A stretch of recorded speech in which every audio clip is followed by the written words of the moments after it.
pule setai.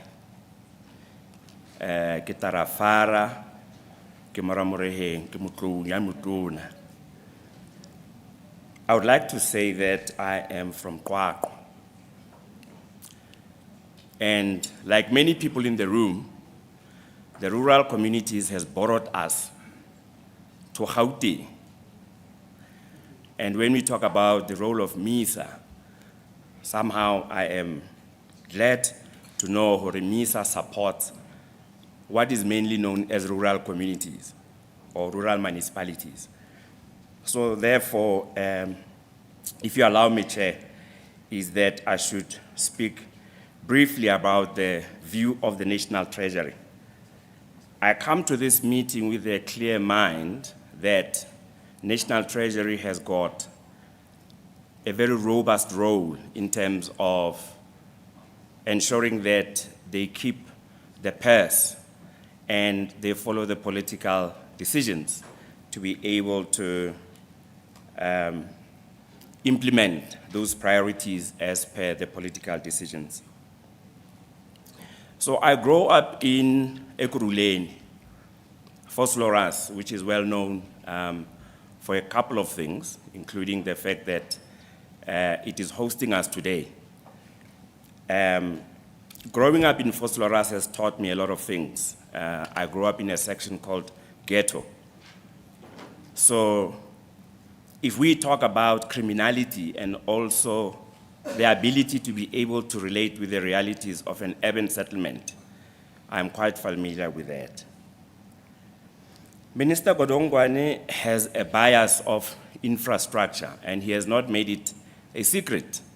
When he was briefing us, when he came in, he continues to challenge us and also to ask us to look at service delivery and to be able to create instruments and mechanisms to be able to meet this demand.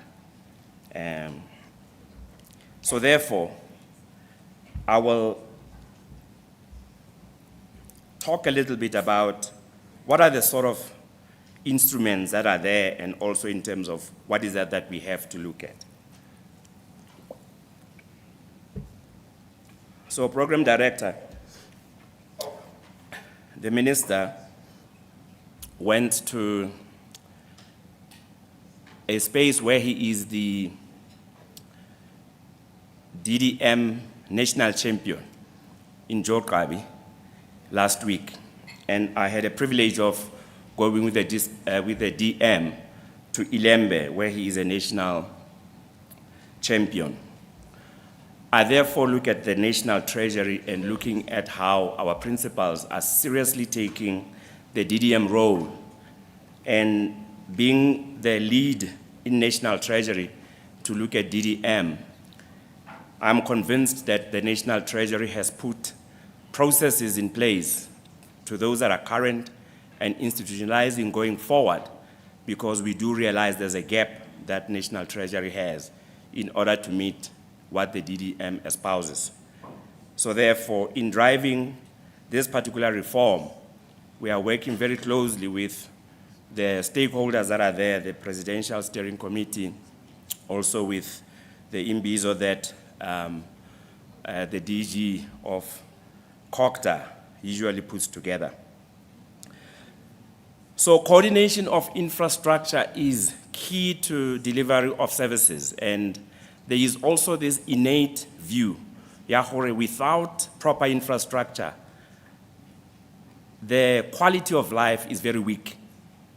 And therefore, when we look at the role of MISA, therefore, we need to be thinking of it in that way, because MISA is not solely responsible for infrastructure.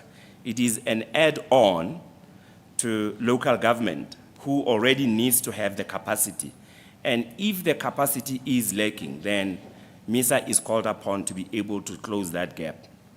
I think we also need to have a national view of what it means about capacity.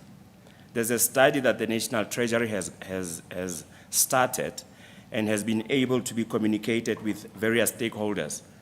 It actually demonstrates that the nation spends about 9 billion right, on capacity programs, meaning there is a multiplicity of capacity building. However, if we look at the state of repair, or if we look at the state of municipalities, the question is whether this capacity, does it really turn into what we want to see? And this is the question that we need to be asking ourselves as we are moving forward. In the past few years, there has been specific changes within the infrastructure space. One of them has been the introduction of Infrastructure South Africa that has traversed the land and been able to coordinate in a beautiful way until there were these Seed South Africa, where projects that are important to specific sectors and specific spaces has been spoken about at an international conference. To this extent, the role of MISA needs to be very clear in terms of how do we look at this multiplicity of support, particularly in infrastructure delivery. And we are questioning also how this support will actually make municipalities to function better. Because as you would appreciate, that the same things that MISA is looking for to actually resolve is the same thing that ISA is wanting to resolve. So the governance processes from the agencies, I'm talking about the agencies because ISA is an agent of Department of Public Works, and MISA is an agent of COCTA. These are both national departments. So to the extent to which we can be able to coordinate and make sure that we can be able to deliver infrastructure accordingly. I couldn't hold myself, Minister and DM, when I looked at the presentation that was made by one stream in Jokabi that was talking about safety and GBV. In that district, it became very clear that some of the ills that we have in communities is because of lack of proper infrastructure. There is not enough lighting in some of these spaces. There are no roads where people live. So therefore, transport that needs to be coming to pick up people that starts very early shifts, they still are walking long distances. There's challenge around the school transport system because of the repair or the state of repair of the roads. So therefore, I see the role of MISA to be very key to some of these, because in the stats that we have seen, it is a shame to all of us sitting here to understand that on a daily basis, there's a number that it is spoken about, which is a statistic about how many girl child or women are killed, literally killed. And part of it is the state of repair of our infrastructure. It is also the state of how DDM needs to be able to work together to be able to deliver on these needs. So, Minister, if you allow me, there are specific technical issues that I would like to talk to, because in my understanding, the issues that I've spoken about, they really are at a level where coordination at the national level becomes important. But for MISA specifically is that when we look at the state of local government and we also look at the state of infrastructure in every municipality that you can think about, we are starting to wonder if municipalities are really willing to be able to meet the requirements of the citizens, because the issue around water, the issues about the state of repair of the roads, it is an issue that we engage with on a daily basis. And therefore, the question therefore would be at a technical level as technocrats, what is that we are bringing in front of our political heads so that they can actually be able to make proper decisions? There is a terminology, Chair, and also DM and Minister, about political interference. Now, I have worked in the political office. I'm also aware that I am working in a constitutional democracy. So the very document that we are talking about, which is the Constitution, it is a delivery of a political process. So therefore, the terminology of political interference in because what I understand is there is no way that you can actually be able to pass a budget without a political process. So these needs to work in tandem. The technicians or even bureaucrats that survive within this space are those that recognize the importance of political leadership, and they are also able to give particular information so that proper decisions are made. I cannot ignore the fact that when you look at the state of repair of infrastructure, our colleagues in SAISI has been able to give us the state of repair of infrastructure, and they have graded our infrastructure. Part of that infrastructure, MISA is very close to in order to see it that it can be maintained properly, particularly in terms of roads and partly in water and also in electricity. So if you allow me, is to look at specific issues that I would like to leave for my colleagues in MISA to look at. I've spoken about the capacity of local government in light of the multiplicity of capability study and also the capability of various institutions to be able to increase the capacity to deliver infrastructure. MISA has to find its space and also be able to pronounce properly in terms of its capability and also depth in making sure that this can happen. There is very low investment in maintenance, and it doesn't matter how we look at the numbers that we look at to say, please look at this as a benchmark. I mean, there's number 8%. 8% means nothing if there is no understanding initially of the importance of maintenance. The number becomes secondary. But the whole thing is to understand that we cannot run a car without maintaining it. And therefore, we cannot run our municipalities without making sure that there is a level of maintenance that we actually must be able to meet. Catalytic processes or even projects in spaces, MISA can really take advantage of this, because if you look at the spatial development framework in the locality, even in provinces, and even if you are superimposing at a national level, there is no doubt that there is a very well thought process to ensure that we can be able to have spaces where our citizens can be able to enjoy their lives. So therefore, it would be important to look at project preparation, because even if the DBSA can come with a big envelope, even if the DFIs can be asking us in terms of a list of projects, our ability to prepare a project is found wanting.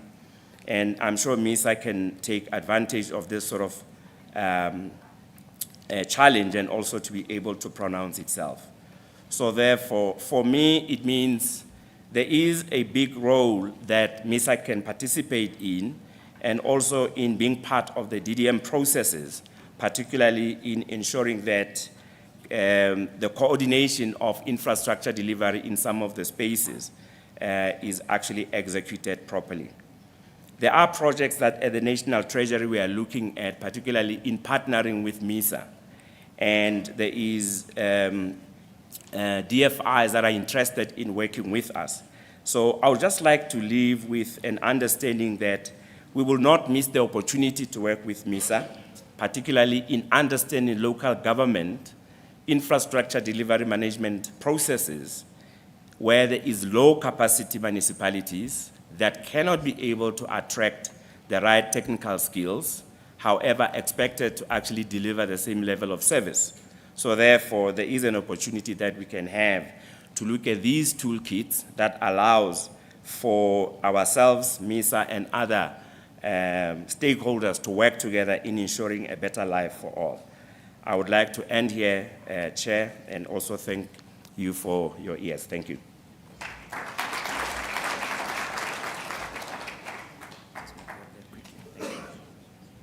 Another round of applause for Mr. Sitai. Thank you very much, Mr. Sitai, for your thoughts. And it's good to have that healthy tension between COCTA and National Treasury. I used to work at this department, and we had the current CEO of Standard Bank was then the DDG at National Treasury, like these two functions. And we used to fight, but we used to go and have a pint of beer so that we can quickly shift to deal with the real issues of how we design policy and things that help support local government. So I'm giving it to you that you find time to have whiskey or beer or whatever, a cigar, whatever it is, so that you get this work to get done. But thank you again, a round of applause to the team again. You are not going yet. I would like to, it's not on the program, but I would like to take two questions before I take those two, just two. Before I take those two questions, I would like to acknowledge the Deputy Minister of Traditional Affairs in the department, Deputy Minister Ben Ngamashe. Welcome. We did not acknowledge you earlier. I would also like to acknowledge our panelists who are going to be involved in the program later on. The CEO of the Council for the Built Environment in South Africa, Dr. Bridget Samula. You are Dr. Msizi. Dr. Msizi, you are welcome.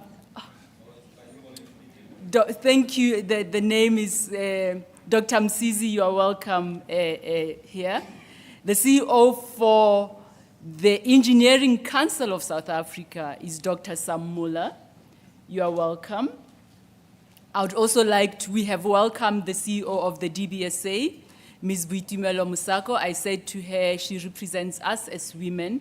She's the first CEO of the DBS, the first female CEO of the DBSA. She's not just the CEO. She's the first female CEO of the DBSA. Welcome again, CEO. To also welcome Mr. Sibusiso Mjwara, the president of MISA, the Institute for Municipal Engineering South Africa. To welcome Mr. Stephen Kaplan, the president for the South African Institute of Civil Engineers, and Ms. Khomotso Letsatsi. She is from the department of, from GGDA. Yeah, government has all these abbreviations. Gauteng Development Agency. Ms. Letsatsi, you are welcome, and it's good to see these partners. To also, I can't go through the list of executive mayors and mayors from districts, from metros, and from local municipalities. To also just remind Pule that MISA does not support rural municipalities. MISA supports municipalities, period. Where there is no capacity, MISA has a mandate to support those municipalities and take over and either implement or together with the municipality support them to execute on the infrastructure programs of those municipalities. MISA, if you decide to become an agency that supports rural municipalities, you should shift a bit and let those who can do it, because you shouldn't take away that responsibility. But I agree that some of the biggest challenges we have around infrastructure still sits in rural areas. I would like to just also emphasize the point that the speaker and Ndate Sitai spoke to. In the context of that book that I told you about, How Big Things Get Done, one of the things that the author and this professor from Oxford tells us is that when we deal with projects, not only is experimentation important, but that we need to think slow, which is a very interesting concept. We need to think slow and very deliberate. And thinking slow is not about being lazy or lousy or not doing. It's thinking slow and piloting to make sure that as you test and model and do before you actually build is very important. So this can never be overemphasized with infrastructure. The second thing he says is, once you have thought slow because you know what you are going to do and you have projected the potential challenges, you should then act fast.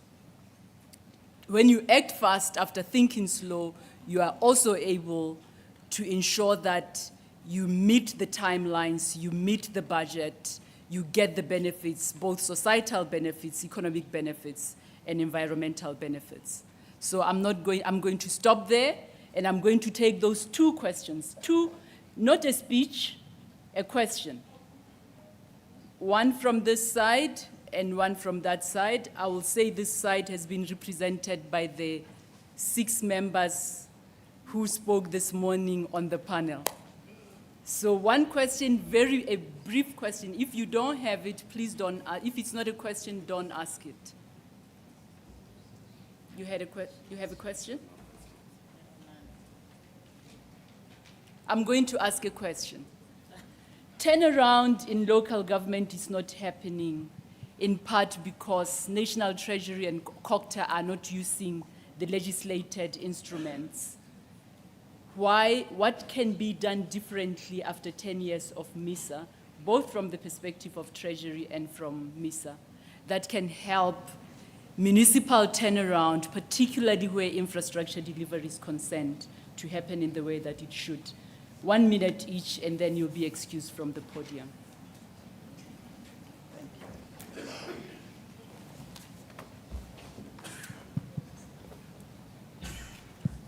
Thank you so much for being put on the spot.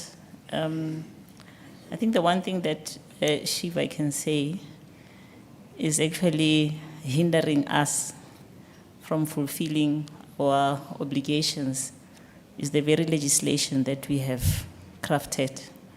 We have created barriers for ourselves through the different pieces of legislation. Yes, they are good because they are there to regulate, but I think at some point we need to review, for example, the fiscal framework, especially for municipal infrastructure, because as it is now, it really does not respond to the infrastructure needs. So I would say to National Treasury, we need to give ourselves time to review the legislation as it relates to municipal infrastructure. The different conditional grants that we have are unfortunately locked into pieces of legislation that then does not allow us, especially as a department responsible for monitoring and supporting municipalities, because it sort of puts those walls between us and municipalities to enable us to intervene accordingly. I hope I could do that in a minute. Thank you. Chair, thank you for the question. So our constitutional democracy requires us to work within a certain framework.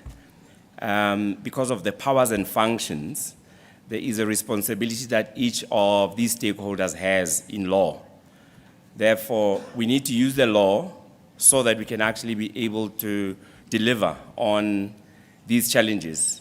To the extent that some of these pieces of legislation has been seen to be problematic, there already is a process to review the pieces of legislation that MEPAT is talking to. But fast forward is that we have to find a way that we can actually be able to listen better and maybe think slow and act fast.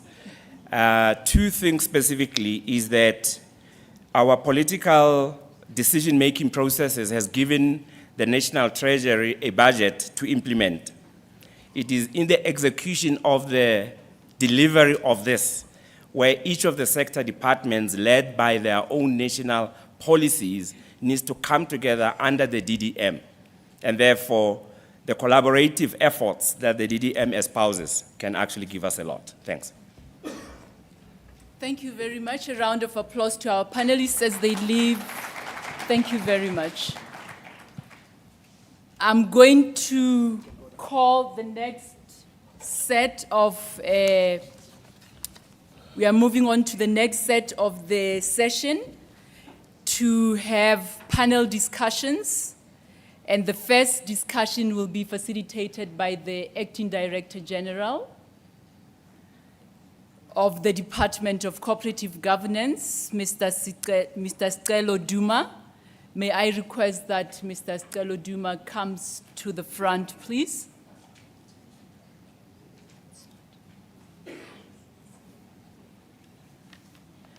Mr. Sicelo would be joined by the following people that I'm going to ask to also come to the podium.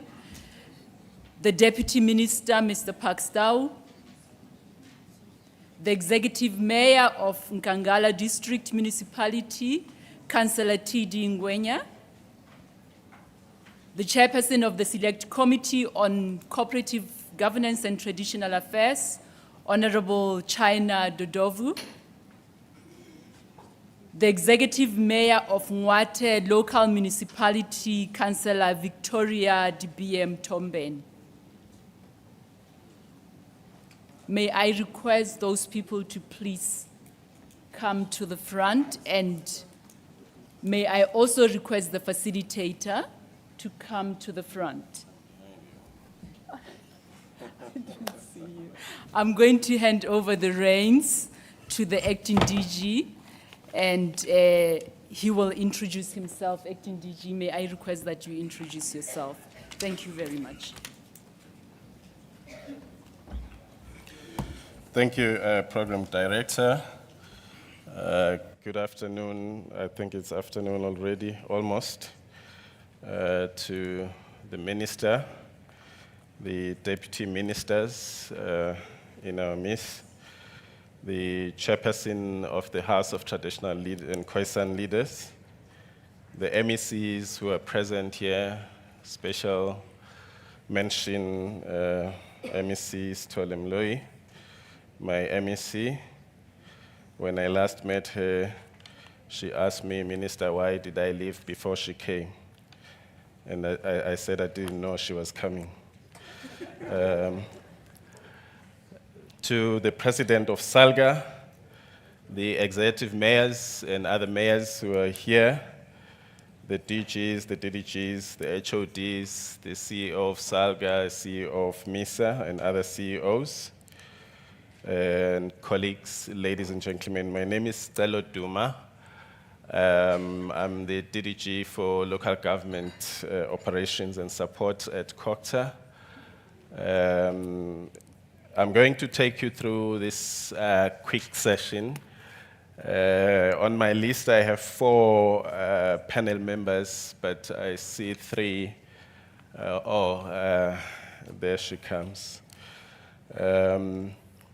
All right, so this session, I have a bit of a flu, if you don't mind. My voice is not where it should be. As a matter of fact, I went to the doctor yesterday, and they gave me some meds, and he said that some of the tablets that he's giving me may give me terrible dreams at night.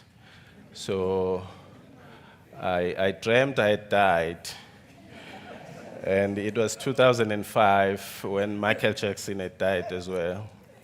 So we're standing in a queue going to heaven, and when we arrived at the gates, the big gates of heaven, and they're looking for my name, and they can't find it.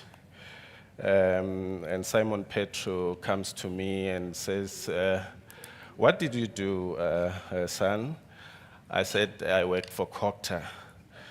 And he said, oh, no, come this side. We have a special book for people who worked for COCTA. You know, they suffered a lot while they were leaving MEC.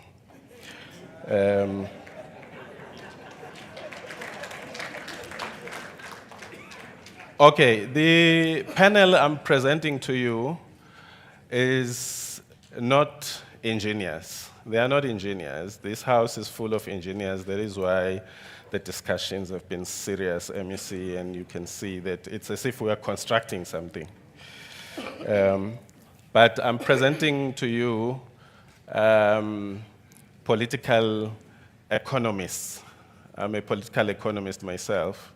So I'm presenting to you political economists who generate ideas. They are creative, they generate ideas, they present the ideas, and the engineers spend a year or two trying to find reason why the idea cannot work.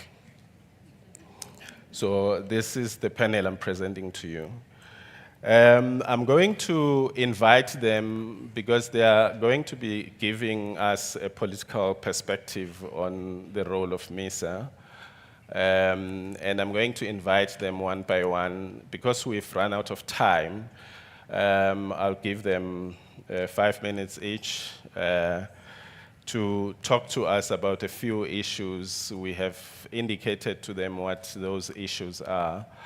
But Deputy Minister Pakstow will be first, and he's going to talk to us about the repurposing of MISA, whether there is a need for that, and if there is a need for that, how must we go about doing that? Is the current environment amenable to the repurposing of MISA going forward? He will also touch on the policy framework and so on.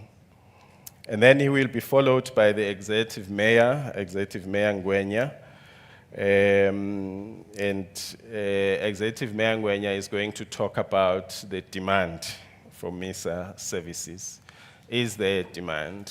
I mean, if a service is not demanded in the economy, that service dies a natural death.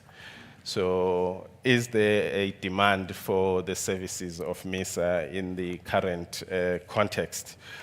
And he will then, Executive Mayor Ngwenya will be followed by the chairperson of the Select Committee, the Honorable China Dodovu. I'm not sure if he's been to China. My grandfather was Umwelela Pesheya, England, but he had never been to England, but that was his name. So the chairperson is going to talk to us about the capacity of MISA to support municipalities.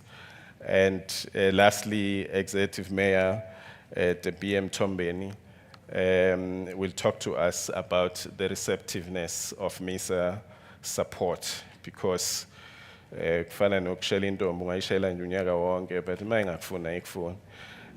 Is MISA wanted by municipalities? So the mayor is going to talk to us about that. Therefore, let me not waste time and invite Deputy Minister Pakstow, whom you all know, to the podium just to talk to the issues that we had requested him to talk to. Alternatively, I can put the questions to him and he can then answer. We'll then give you just a brief opportunity to engage with the panel afterwards. Over to you, Deputy Minister. Thank you very much, Duan. Oh, No, you can do it. I'm always more comfortable on the podium. Some people might know the secret. I feel safer between me and the audience when I'm behind the podium.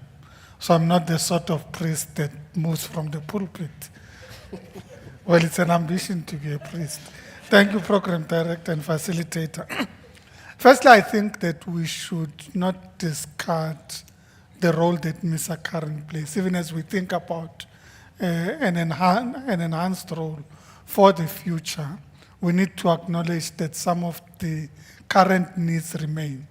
The ability to support municipalities to invest in infrastructure, the support that they need with regards to technical capability. Many municipalities are unable to recruit the technical capability that you need, the engineers and other technical people to execute their responsibilities. So the primary role of providing support to municipalities to municipalities is crucial and should be supported and enhanced. As we work towards enhancing and improving the role and functioning of MISA and the new opportunities that necessarily should be explored by MISA and implemented by MISA, because in my mind there are a number of critical gaps that we need to close. The first is about linking projects to finance.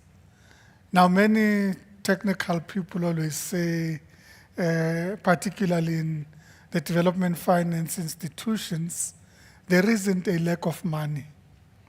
And whether this is grant money, whether this is loan finance, and municipalities in the country are entitled to raise money in the debt capital markets, whether this is a blended financing mechanism, or whether this is actually even climate change financing for both adaptation and mitigation. There isn't a shortage of money. There is a shortage of projects. But if you come to us in the sector of local government and you say, do you have projects?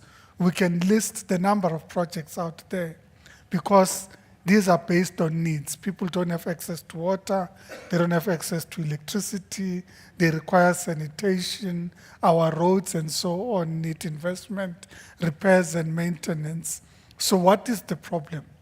The problem, of course, is that those that have the projects are unable to prepare them in such a way that it meets the requirements of those that consider the projects for financing. And using climate change as but one of the examples, if you look at the number of climate change financing programs by international institutions, that to a large extent is free money to deal with water, wastewater management, with stormwater attenuation and management. These projects are unable to reach Africa simply because we don't have the capacity to prepare the project in line with the requirements of the financiers. So there's a gap to close, and I think that in terms of project preparation, it is important that we start thinking about MISA catalyzing project preparation, and not necessarily building in-house capacity, but catalyzing a project preparation facility and mechanism to enable municipalities to access this. The second is about thinking innovatively about infrastructure financing. Whether this is public-private partnerships, and I know many of us shy away from public-private partnerships because of the complexity of doing this, whether this is the private sector participation model, or whether these are other innovative financing mechanisms for infrastructure in municipalities, it is important that we create a capability that enables municipalities to be able to access financing and for infrastructure development in our municipal areas. And lastly, I think that evolving into assuming a catalytic role in driving nodal development and strategic infrastructure investment to the extent that this is municipal infrastructure in its nature.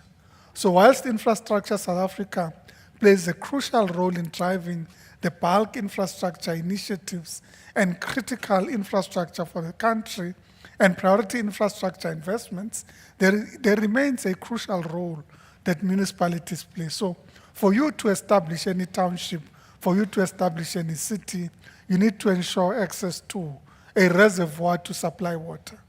You need a wastewater treatment plant.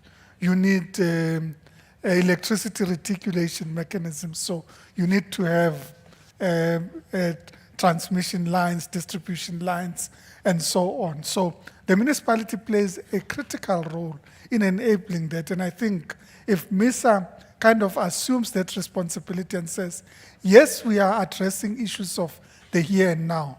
People don't have access to water here and now. But we're also thinking about ensuring that infrastructure plays a catalyzing role in developing our towns, cities, and even rural areas. Then it assumes a more strategic role, and infrastructure assumes its strategic role in the development of our country. Thank you very much. Thank you. Deputy Minister, but would we have to change legislation or review legislation to achieve a repurposing of MISA? In my mind, you don't need a repurposing, a review of legislation. I think the current legislative framework remains adequate to the extent that ultimately what MISA does is to support municipalities. These functions are the roles of municipalities. And the role that MISA plays is to facilitate that municipalities execute their functions more effectively. So in my mind, you don't require any legislative changes. Okay. Deputy Minister, you and I have been in engagements with National Treasury, and National Treasury says there's no money. Would you actually support a repurposed MISA that charges for its services? Well, certainly, I think it should be possible for MISA to charge for its services. And sometimes it is about calculating what you're charging for. You are going to require professional services from an agency of some sort. Whether this is a government agency or a private sector agency, you do require professional services. So to the extent that you have that capability in MISA, you should be able to deploy it in a strategic way in certain instances that can generate the revenue. The trick for me is to ensure that this is not an additional cost. It shouldn't be that MISA charges a cost so that it can ask another professional agency to do a service for it. And we've seen this throughout government agencies. The list of government agencies that do work on behalf of other government agencies is long, of where these institutions say, we will do the work for you, but the cost is 8%. But when they go out to market, they are going to ask for those professional services to be funded. So it becomes a double cost, and I think MISA shouldn't fall into that trap. Okay, no, thank you very much, Deputy Minister. Mayor Ngwenya, is there demand for MISA services in municipalities?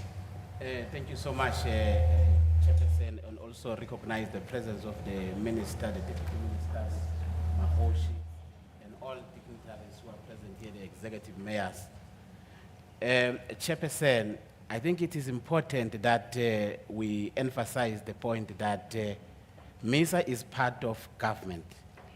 It's part of our government. And as MISA is part of government, their objectives are still relevant in this regard. Why do we say so? Precisely because we are a society that has emerged from the apartheid legacy. And all of us, we appreciate the fact, the damage that was done by the apartheid government in terms of skewed pattern of development. As a result of that, Chairperson, the government, the apartheid government used to serve only few population. Today, South Africa is having a huge population, but our infrastructure demand is more than the society that we have. As a result of that, we need a government that is intervening, and we may be able to intervene through MISA services. It is important, Chairperson, to note that as South Africans, our primary objective is to build an ethical, capable, and a developmental state. Now, if we're talking about ethical, capable, and a developmental state, definitely we're talking of the government that is going to intervene in resolving the challenges that are confronting our society. And therefore, MISA becomes the vehicle that is relevant to can be able to intervene in that regard. The second matter that we should also emphasize, Chairperson, in this regard, is that we must build the technical capacity of municipalities. It is important that MISA will support the financial and sustainable local government. It will not assist us if we build local government that is not financially sustainable, because in any event, it's going to collapse. Therefore, the concept of a developmental state requires that we must have a technical capacity and organizational capacity. And therefore, the role of MISA is identified at a technical capacity level. The role of municipalities, the municipalities must be viable financially themselves.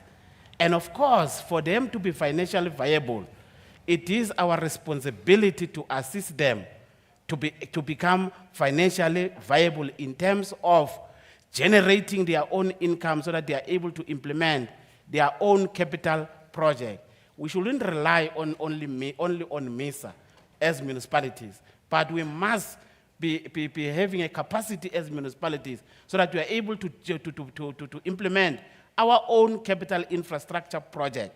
And where we don't have a technical skill, then we are able to run to MISA and other services. The second matter that we must also emphasize here, Chairperson, is that all this discussion must be located within the DDM framework. And once we locate it within the DDM framework, our expectation is that all key stakeholders who are participating in the DDM model, they must find expression in the integrated development planning of our municipalities, led by the districts. Remember, in terms of Section 84, subsection 1 of the Municipal Structures Act, it is clearly emphasizing that the role of the district is to provide bulk services. Very important, is to provide bulk services to local authorities. And therefore, our argument is that districts remains the key vehicle through which you can be able to provide bulk services to the municipalities. Of course, working together with MISA in terms of technical capacities. But for us to be able to do that, we must be able to ensure that we massively mobilize private sector funding, public sector funding, even international donor funding. We must be, and that's where I see the role of MISA.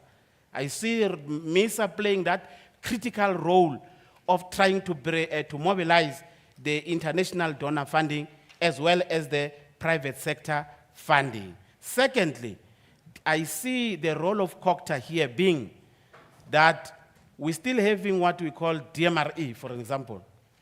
DMRE is approving SLP in those mining towns where there are mines. But when they approve them, they are not approving them in line with the IDP of the municipalities. And that's one element where we can navigate it through so that we are able to mobilize that mining funding model to come to infrastructure. Because if we don't do that, therefore the DMR and the mines will continue to implement what they think is correct. All of them, they must fall within the vision of our National Development Plan that says that the infrastructure is the only catalytic program that must be able to ensure that we build our economy and we fight against the triple challenges of unemployment, poverty, and inequality. With regard to the DMR, we're proposing that there must be a policy change with regard to DMR because it's operating as a silos outside government. They do what they do what they like outside us. Now we are saying we must direct them to say your money must be channeled towards infrastructure development. I'll make you an example in Emalahleni. Yeah. In Emalahleni there was a best of a transformer. Yeah. And we went to the mines to say, you've got a role to play here. The municipality does not have money, you've got a lot of money. And guess what? All of them, they funded a transformer. And then we put it to the people. So that's why I'm saying through legislation, intervention, all government agencies, all government departments, they must fall within the vision of the National Development Plan if we are to work properly. The other culprit, Chair, in terms of funding, it's NERSA. Yeah, we are not really on the subject of culprits, Mayor.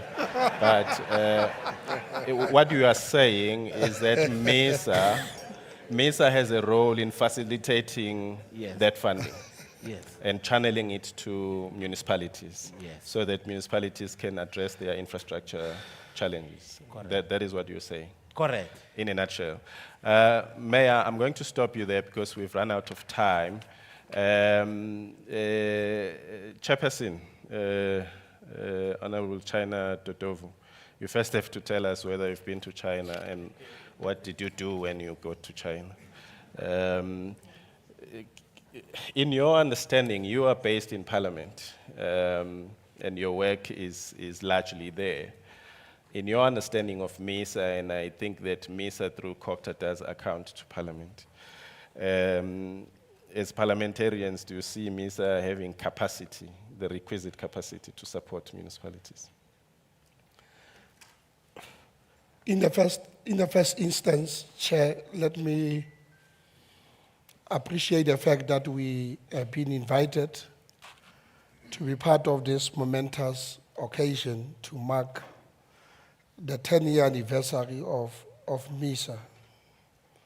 As a person, I am an eyewitness to all the developments around MISA. I've seen MISA conceived, growing up to be where it is now, 10 years down the line. I worked with MISA when I was the executive mayor of a city. I worked with MISA when I was the MEC in a province, and now as a chairperson of a select committee of parliament. And from that advantage point of view, I have a fairly knowledge and understanding of its operations, and here we are, and as it is, we feel very much elevated that we are part of this occasion, as I indicated from the beginning. As Parliament, you would know that our job in respect of MISA and all other entities and the departments accountable to us, but also to ensure community participation. MISA has got an indispensable role to play to ensure that it supports municipalities. When we interacted with the minister and the deputy ministers in April this year, as a committee we said, this year we are going to look at this entity, specifically MISA, because there are infrastructure problems and challenges facing municipalities. And we want to assess in precision as Parliament the extent in which MISA contribute in resolving the problems that municipalities are facing. And as Parliament, we want to ask MISA tough questions in relation to the impact that it plays, the role that it plays, the support that it requires itself before it supports municipalities. Because from the way that it was conceptualized to today, when you look at MISA, it has got to support municipalities to address the infrastructure backlogs that it is facing. But what is the current situation at the moment?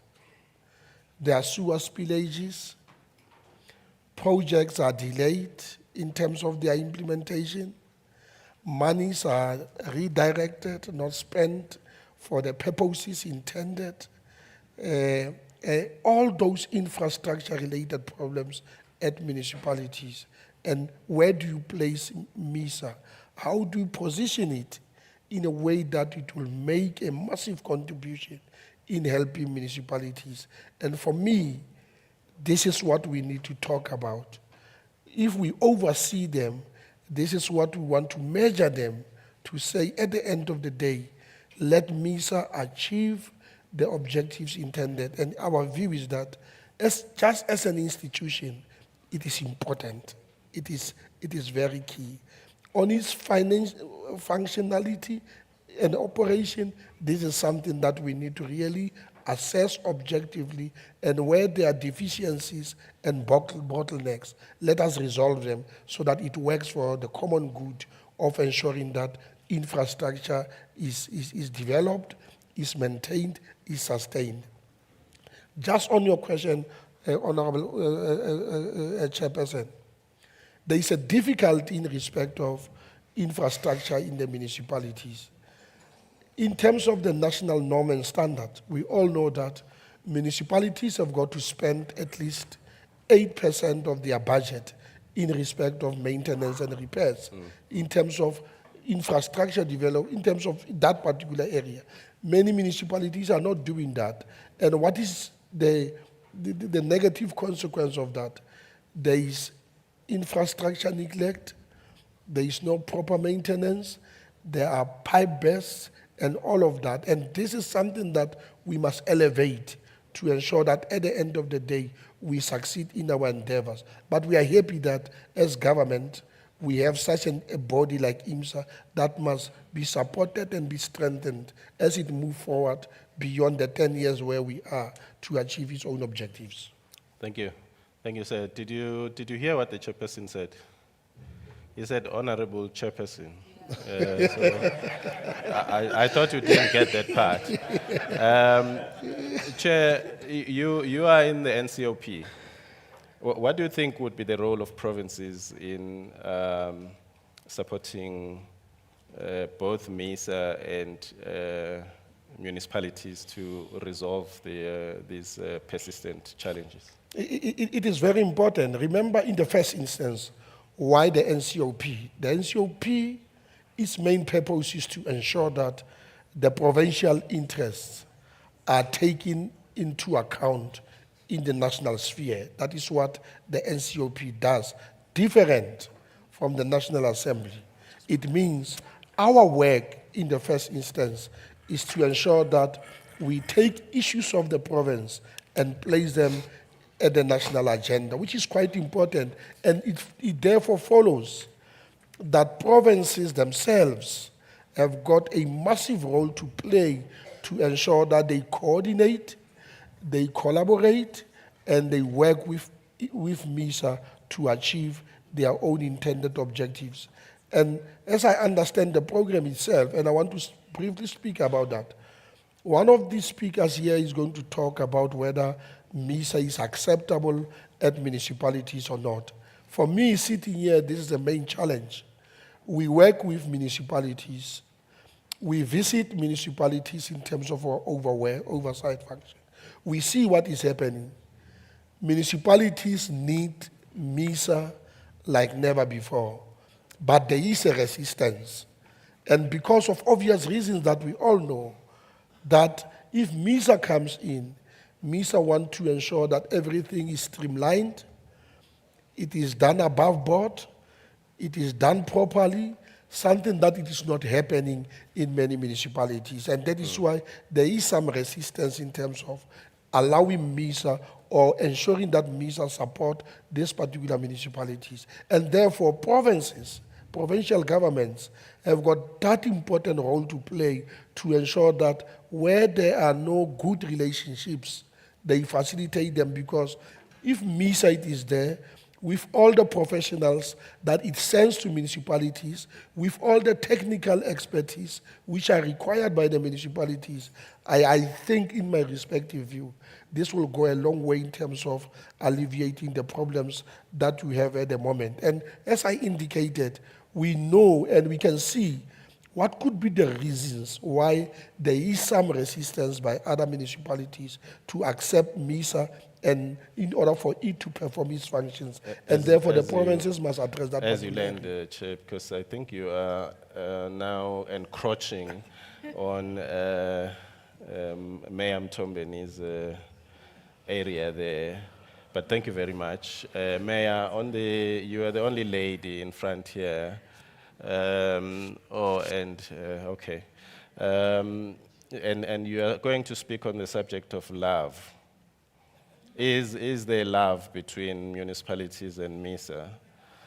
What is happening? Why is there this resistance that the chairperson is talking about?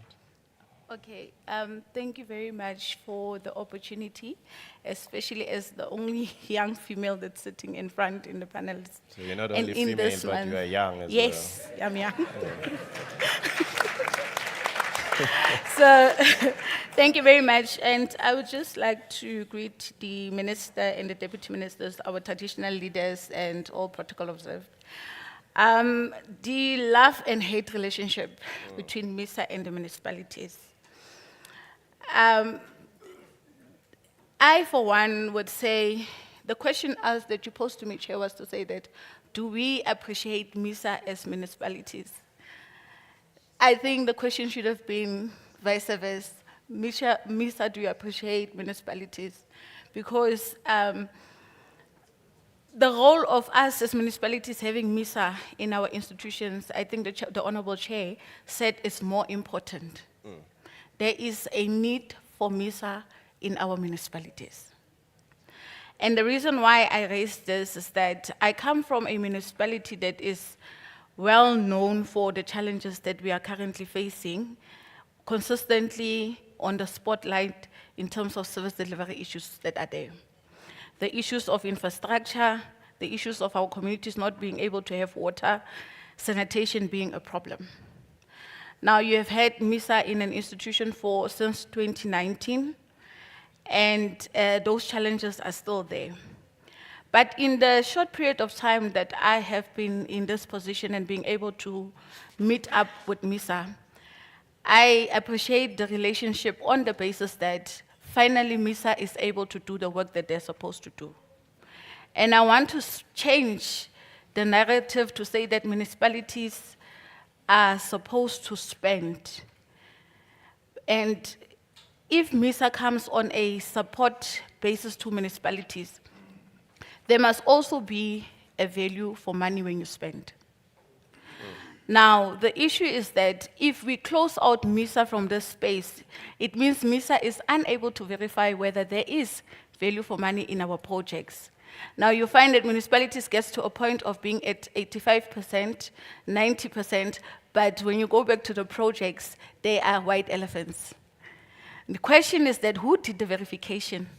Because the role of MISA is to assist us with the verification to say that this project is working.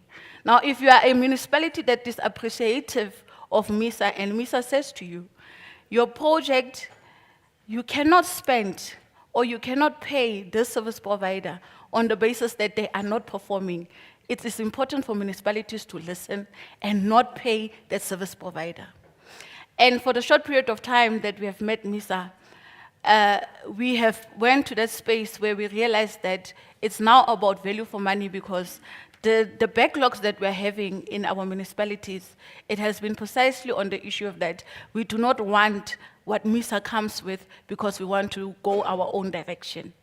So that needs to change, and the role of MISA is very much important, and we have been very much appreciative of that role of MISA. There is no municipality currently that can say they don't need MISA. It would be a lie. Municipalities does not have the capacity. Capacity in terms of the human resource, the human capital that's supposed to help us, we do not have that capacity. Do we have engineers that are working at our water treatment plants? We do not have. Do we have people that are qualified in terms of town planning? We do not have them. But MISA comes with that support because they do have the engineers, they have the town planners, they have the built environment controllers, and therefore if they come into our space as municipalities in assisting us, it will be able to help us. But at the same time, they should not just live in our municipalities without transferring the necessary skills. Skills is also important. So for me, I believe that we need to strengthen and give MISA more, I don't want to call it more powers, but because they just come on an advisory basis. They can't really take decisions on behalf of municipalities, but we need to look in terms of saying that the advice must go with more. We need to strengthen more so that we fix the problems that we're having. And for one, as I close, MISA has been assisting my municipality with a recovery plan. You see the challenges as to why, Honorable Chairperson, the reason why it is perceived that, Honorable Chairperson, the reason why it is perceived as if, the reason why it is perceived as if municipalities, MISA has been in municipalities for such a long time, and it seems as if there is no changes. The instability in municipalities are causing the problems. MISA is not the problem. The instabilities of being able to put in senior managers in the relevant positions is a problem. Without those people in those positions, MISA is but mere advisory board that can say this is what you should do as a municipality, and they can only go to that extent. I, for one, would like to thank the provincial the provincial manager that we have, Mr. Rapulani, in the Free State. He has been helping us. He has helped us. Deputy Minister, I'm sure the Minister, the report will come that Ngwati municipality has not really spent, but they have not spent because MISA has done its work to say that you are not going to spend on something that is not there on the ground. Thank you very much. Thank you. Thank you very much, Deputy Minister. Umakoti wakithi lo omthombeni oduma. So uyabona ukuthi siphethene. All right. Because of time, I'm going to take a few questions. The chairperson has put me on warning. I'm going to take a few questions to the panel. I'm not sure if we have roving mics that we can use. Do you have a mic? You do. So I think there's a hand this side. Can you bring one here? There's another hand here. Just one question per delegate, please, not two questions. Come this side. This side. If you could just tell us your name and the organization you come from, and then put forward your question. No, thank you very much, Mtakatuma. Thank you so much. My name is Sam Ngubane, HOD Cocktail Mpumalanga. Joining from the issue ye love affair between the MISA and the municipalities. You know, in any love affair, there's always a danger of a third element that creeps in and destroys and spoils this love affair, even if the pastor is there to join the two into matrimony. This third element, which is bad, that can spoil this, it's not the mother-in-law. Well, it is definitely the construction mafias. Because it is an element that actually cuts across and actually spoils everything. We are here talking about the acceleration of delivery, infrastructure, funding, and all of that, but that can also be thrown under the bus if that element is not well addressed.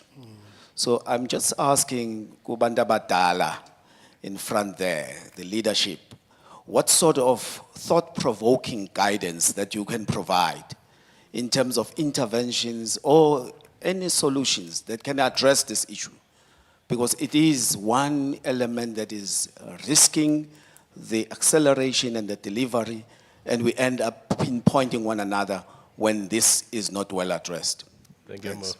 Can I just ask you to direct your question to one panel member so that I don't have all four of them answering the same question? Please, quickly. Ngobudala ngoba kune national parliament here, I think, yeah. So it's addressed to the chairperson. Okay, there's another hand here next to Mbovu. Morning. I think mine is also not long. Mine is directed at the Deputy Minister Tau. Just a quick one. And you are? Oh, Itumeleng from Pixley, Kaseme District in the Northern Cape. If you check now the, what do you call it, the, should I say, the MIG, how it has been done over the last, let's say, 10 years, particularly in the local municipality side, I don't think all of us sitting here, we can agree to accept that the amounts that has been coming back to National Treasury and we celebrate it. So the question now, the view is, would you support a view that would say, listen, particularly if you look at places like your Northern Cape where majority of the districts are not water services authorities, but however, districts are empowered with bulk supply, and of course you have also now the regional bulk infrastructure. And then of course you've got MISA there on one end, as also allocated by our love relationship, that they can also come in and play a technical assistance role. And on top of that, You were starting to ask the question. You were saying, would you? Can you carry on that line? I don't know, should I say honorable chair or chair now, because Yes. I'm trying to just Yeah, I'm make it trying to easier. manage time. But you are taking my time now, because I'm just trying to make the question. Yeah, get to the question, sir. Would your view be that you make sure that at least that in that particular area, you empower that sort of districts? Thank you. Okay, can we take that last question in this row? Then Thank we'll you, come Chair. this side. I'm Lulamile Mapoloba, I'm the city manager at Umsundozi. I think, Chair, for me, it seems like everybody is ill. When MISA was conceptualized, it Is was ill or in? ill. Oh, okay. Yeah. When MISA was conceptualized, it was after, you will recall, Tombin, it was after an assessment was done. And particular municipalities were identified with a specific number to say these are the municipalities after the local government assessment report that would need the backing. And then MISA was conceptualized. But now, everybody is ill. So MISA has to be in the 56 municipalities in KwaZulu-Natal. But there is no human capacity. They are overstressed. So my question to the Deputy Minister is whether is there any plan to increase capacity in MISA? In KwaZulu-Natal, I can confirm here, Sibulele Tiko, the provincial manager, have got a wonderful working relationship. There is no love-hate relationship. We have a relationship that is good, that is working. But the issue, Chair, is that somebody has got to be at Uku and at the same time drive to Upongolo. You see, the way the situation is, they need more capacity. Thank you, Chair. Thank you, sir. Can we take a question here? Let's take a question on this side. There was another hand here at the back. Go ahead, sir. Thank you very much, Chairperson. My name is Ash Sunarain. I'm a local government activist and a local government specialist. Let me start off by wishing MISA a happy 10th anniversary. And it being a Women's Month, I come from a 5-woman household, and I would like to wish power to all women. So you have five wives, is that what you're saying? I just want to get you straight. You know, when we talk about anniversaries and birthdays, we say we are so many years old, 50 years old. Yes. We don't say we are 50 years and 9 months old. So I want to concentrate on that 9 months of MISA. You know, there was a paper in COCTA, it was referred to as a white paper, but I think it was something informal. And if we can find that, it will give us a good idea of what the envisaged DNA of MISA was. Mm-hmm. And it started off as a SPV, right? And I think in the formation of MISA, in my opinion, it is a bit deformed, and we need to correct that. And I agree. Can we get to your question now, sir? Okay, I'm not going to ask a question, so I'll save time on the answers. So I'll just make my comments. Can you conclude on the comments? Okay. So what I'm saying is, I agree with the Deputy Minister when he says that legislation is there, but yes, it's there, but we need to streamline it, and we must use the opportunity of the IMSI bill to streamline MISA and to streamline Section 154. You know, there is a Constitutional Court judgment who said that said you cannot use dictionary meaning for strengthening and supporting municipalities. It must be opposite. That decision was taken in FCJ in 1996, and up to today, that is not there. So we must use that opportunity, and in terms of Section 154, when they talk about legislative measures and mechanisms, MISA must be made the #1 mechanism in terms of the IMSI bill. Okay. Thank you very much. Okay, thank you. Thank you. There's a question this side. There was a hand this side. Has it gone down? Yes. Assistant. Good afternoon. I am Kuleza Ombisa Jama, KZN Cocta. My comment is around panelist T. Dingwenya, as he was expected to talk on the demand for MISA services. The acceptability for MISA engineers, I just want to make that preface to say that it's caused by misinterpretation, and that's where COCTA comes in. COCTA in provinces in KwaZulu-Natal, MISA has been welcomed. I'm standing here confident. I'm not aware of any municipality where MISA has not enjoyed the acceptability. Then the question is, do we have the supply versus the demand? And panelist was going to talk about the demand for MISA services. In KZN quickly, we've got 5 engineers, which are civil, including water and structures, and then you've got only 2 electrical engineers for the province and 2 planners, only 9 professionals, 10 districts, 54 municipalities. So for me, the question to panelist T. Dingwenya is supply versus demand. What can be done about it? Thank you. Thank you. I think I'll stop there. I know there might still be others who want to ask questions, but because of time, we were supposed to have taken lunch 4 minutes ago. So I'm going to ask the panelists to respond specifically to the questions that were asked, and then I will have the pleasure of evicting them from the front. Yes. Let's start with the chairperson. Yes. Thank you, Chair. The question that I'm responding to is on the construction mafias.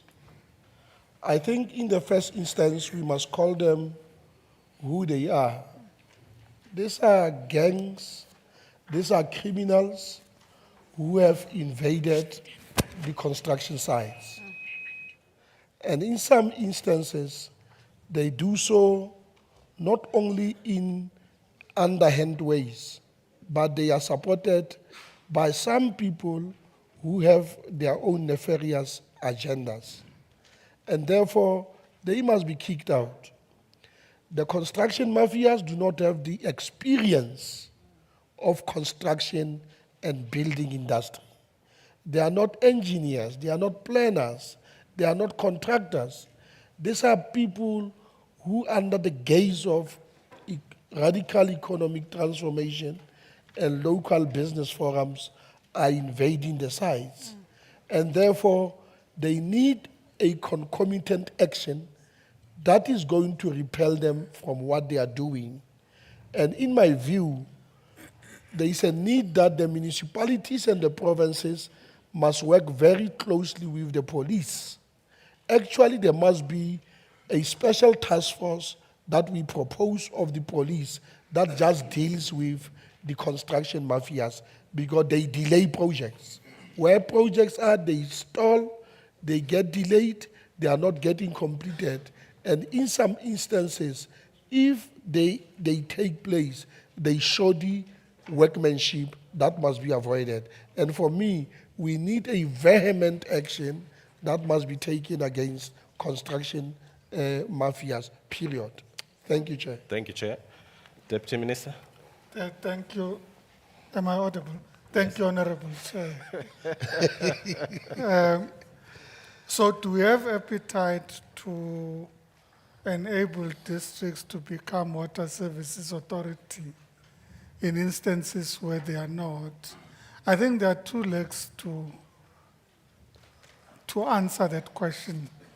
The first is that I think that we should have flexibility in determining based on demographics, reality, access to services, which municipalities are designated as water service authorities. But we must have a baseline against which we make those decisions so that there is a degree of uniformity, but also a criteria that's developed to enable the designation of water service authorities.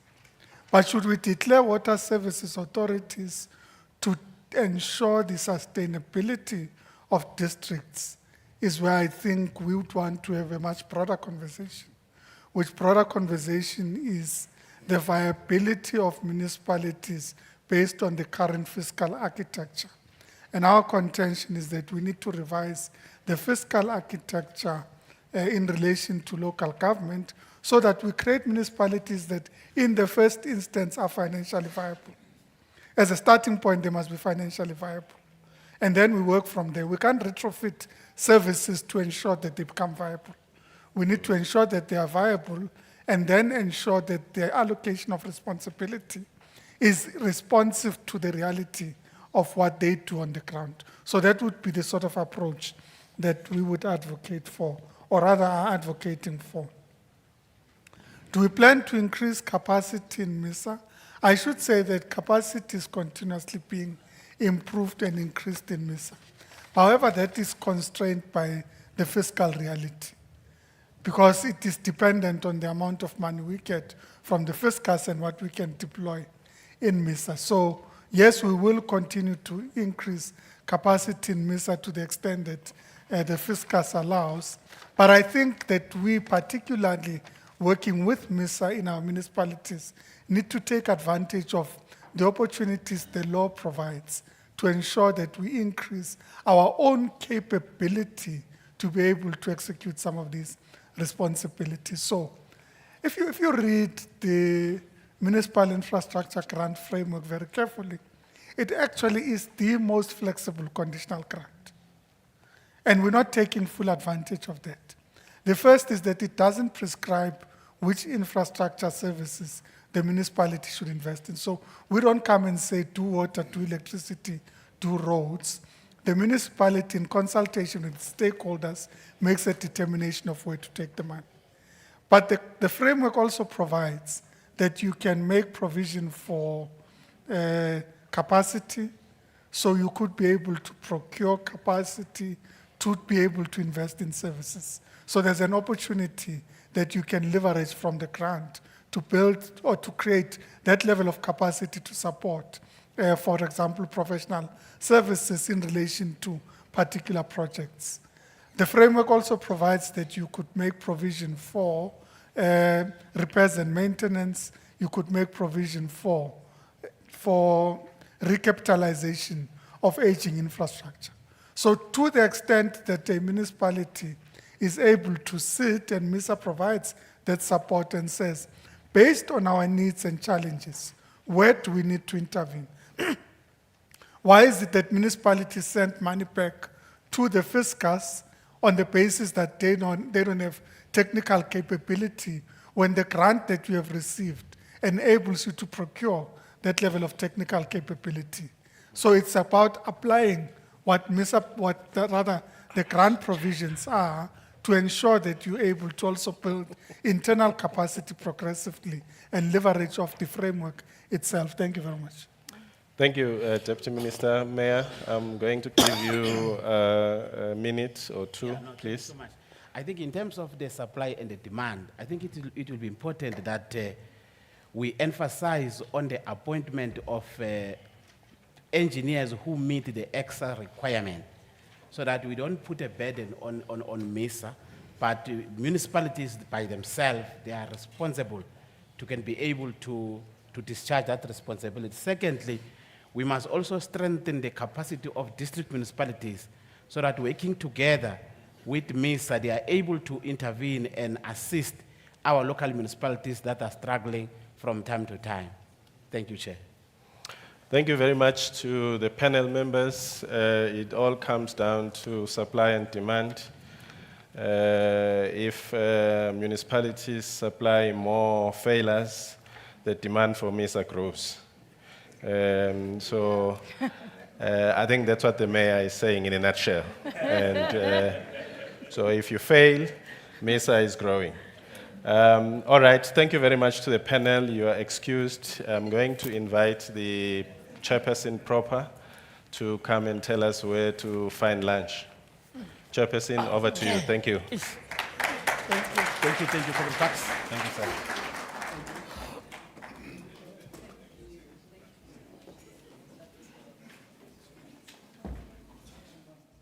And I have to tell you where to go to have lunch, because the last time I was with the minister and deputy minister, they refused to join a VIP line and then the food was finished. So, because they didn't want to be VIP. So I'm going to ask our VIPs to leave the room first. We are going to the main restaurant for lunch. And before we go, I would just like to say a round of applause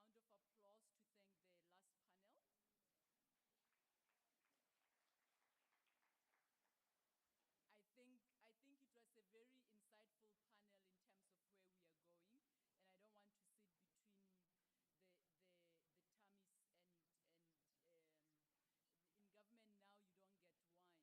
between the tummies and in government now you don't get wine anymore in these things. You get they give you the water and National Treasury.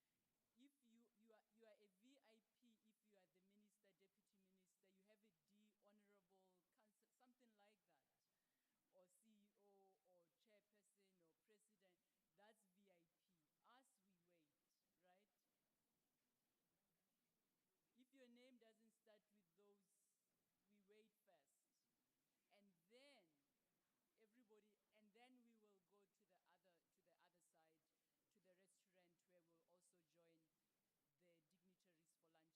I expect us to be back here at 2 o'clock promptly, and I hope that people are not going to take lunch and go back. We have another nicer part to hear what the private sector and our partners are saying about some of the things we've been talking about. We are going to have an external view in the afternoon. So I urge you to please come back at 2 o'clock, and we are going to try and finish before the time that is set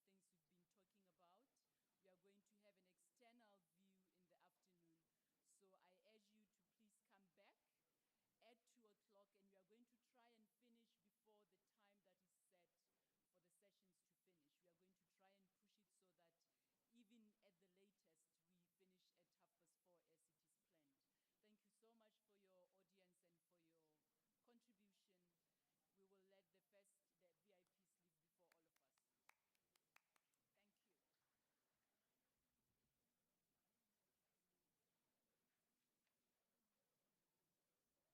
Thank you so much for your audience and for your contribution. We will let the VIPs leave before all of us.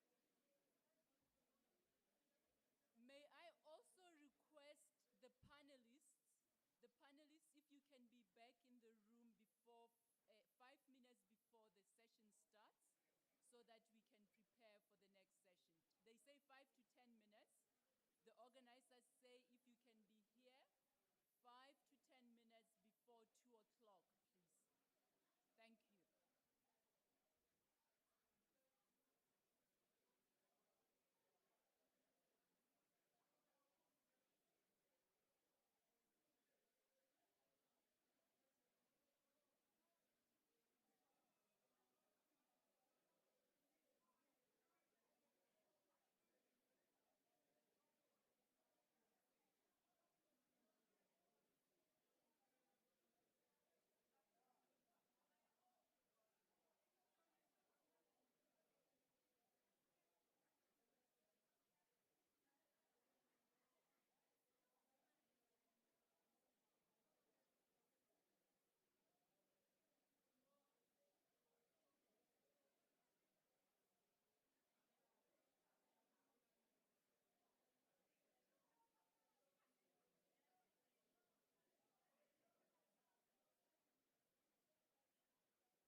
the roaming mics to please call the people from outside to come inside. Is it echoing on you? Yes, sir. I'm fine. Thanks for it. She clicked in right. Okay. This is one slide I Yes. want to show, ladies. Okay.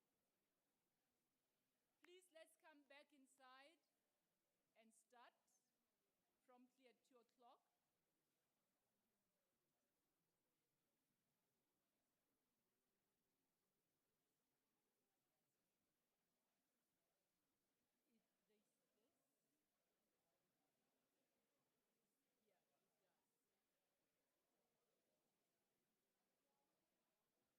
They are negotiating, sorry. How long is the presentation?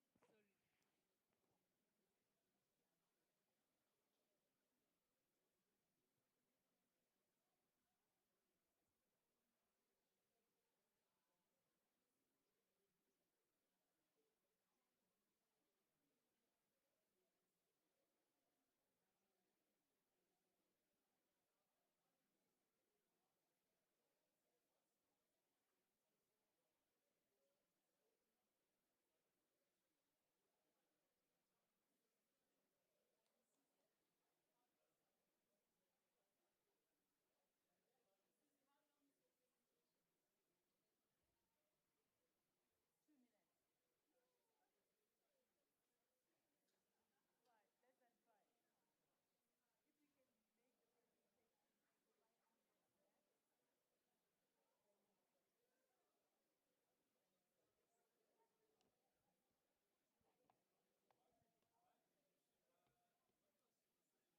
less than 5. If we can make the presentation 5 minutes there, then we've got it. Bridget, So, you have can been I- saying, oh,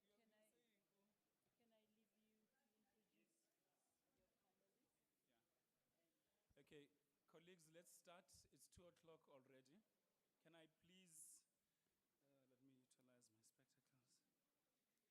I'm going to ask my panelists to please join me on the podium, starting with Dr. MISA,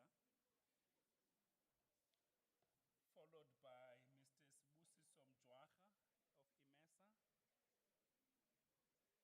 Mr. Stephen Kaplan, Ms. Buitumelo Musako, Dr. Bridget Samula.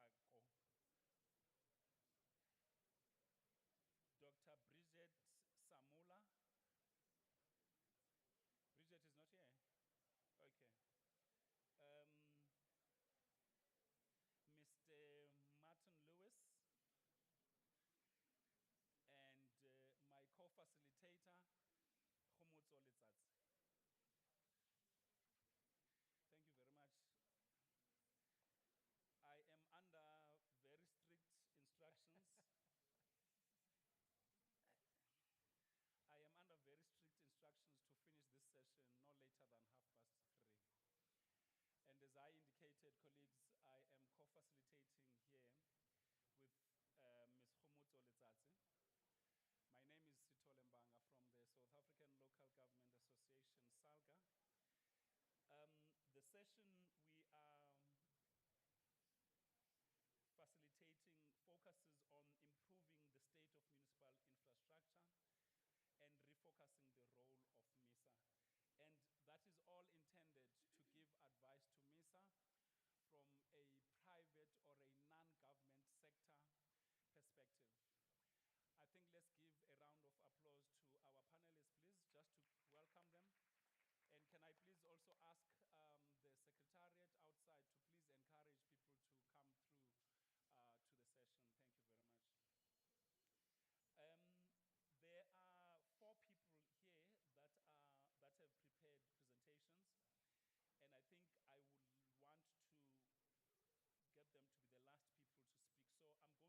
the order of speaking by firstly introducing or asking Khomotso Letsatsi to be the speaker, and then followed by the CEO of DBSA, Buitumelo Musako, as well as Dr. Bridget, but I'm told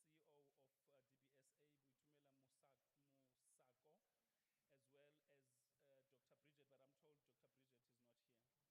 And thereafter, all colleagues that have presentations, starting from Dr. MISA, Mr. Sibusiso Mjwaha, Mr. Stephen Kaplan, as well as Mr.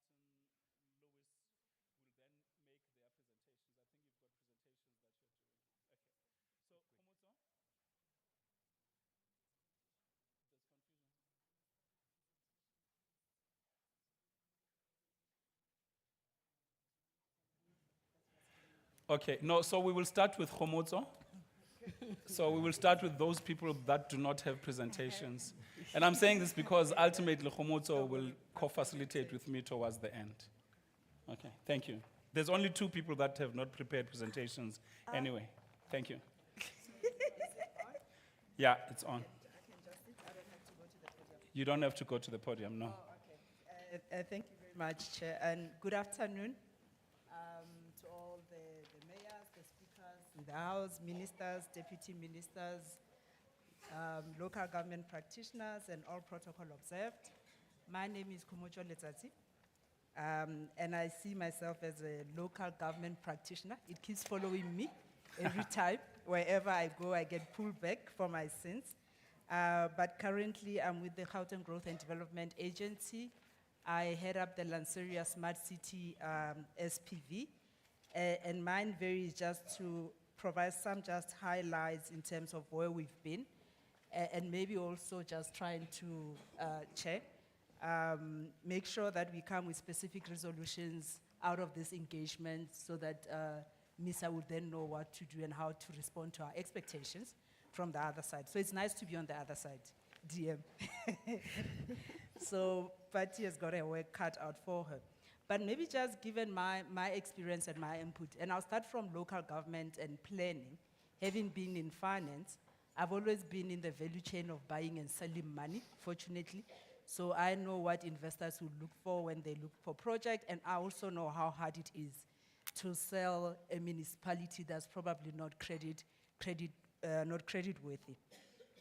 And my input really would be, I think one of the things that we lack, as DM Tawu basically indicated, is the issue around a pipeline of projects where local government should be a reservoir of bankable projects, and we know we don't have that. So it's an elephant in the room, and from a capacity point of view, I guess we have to be deliberate as public sector in making sure that, one, we have project preparation facilities that are not conditional.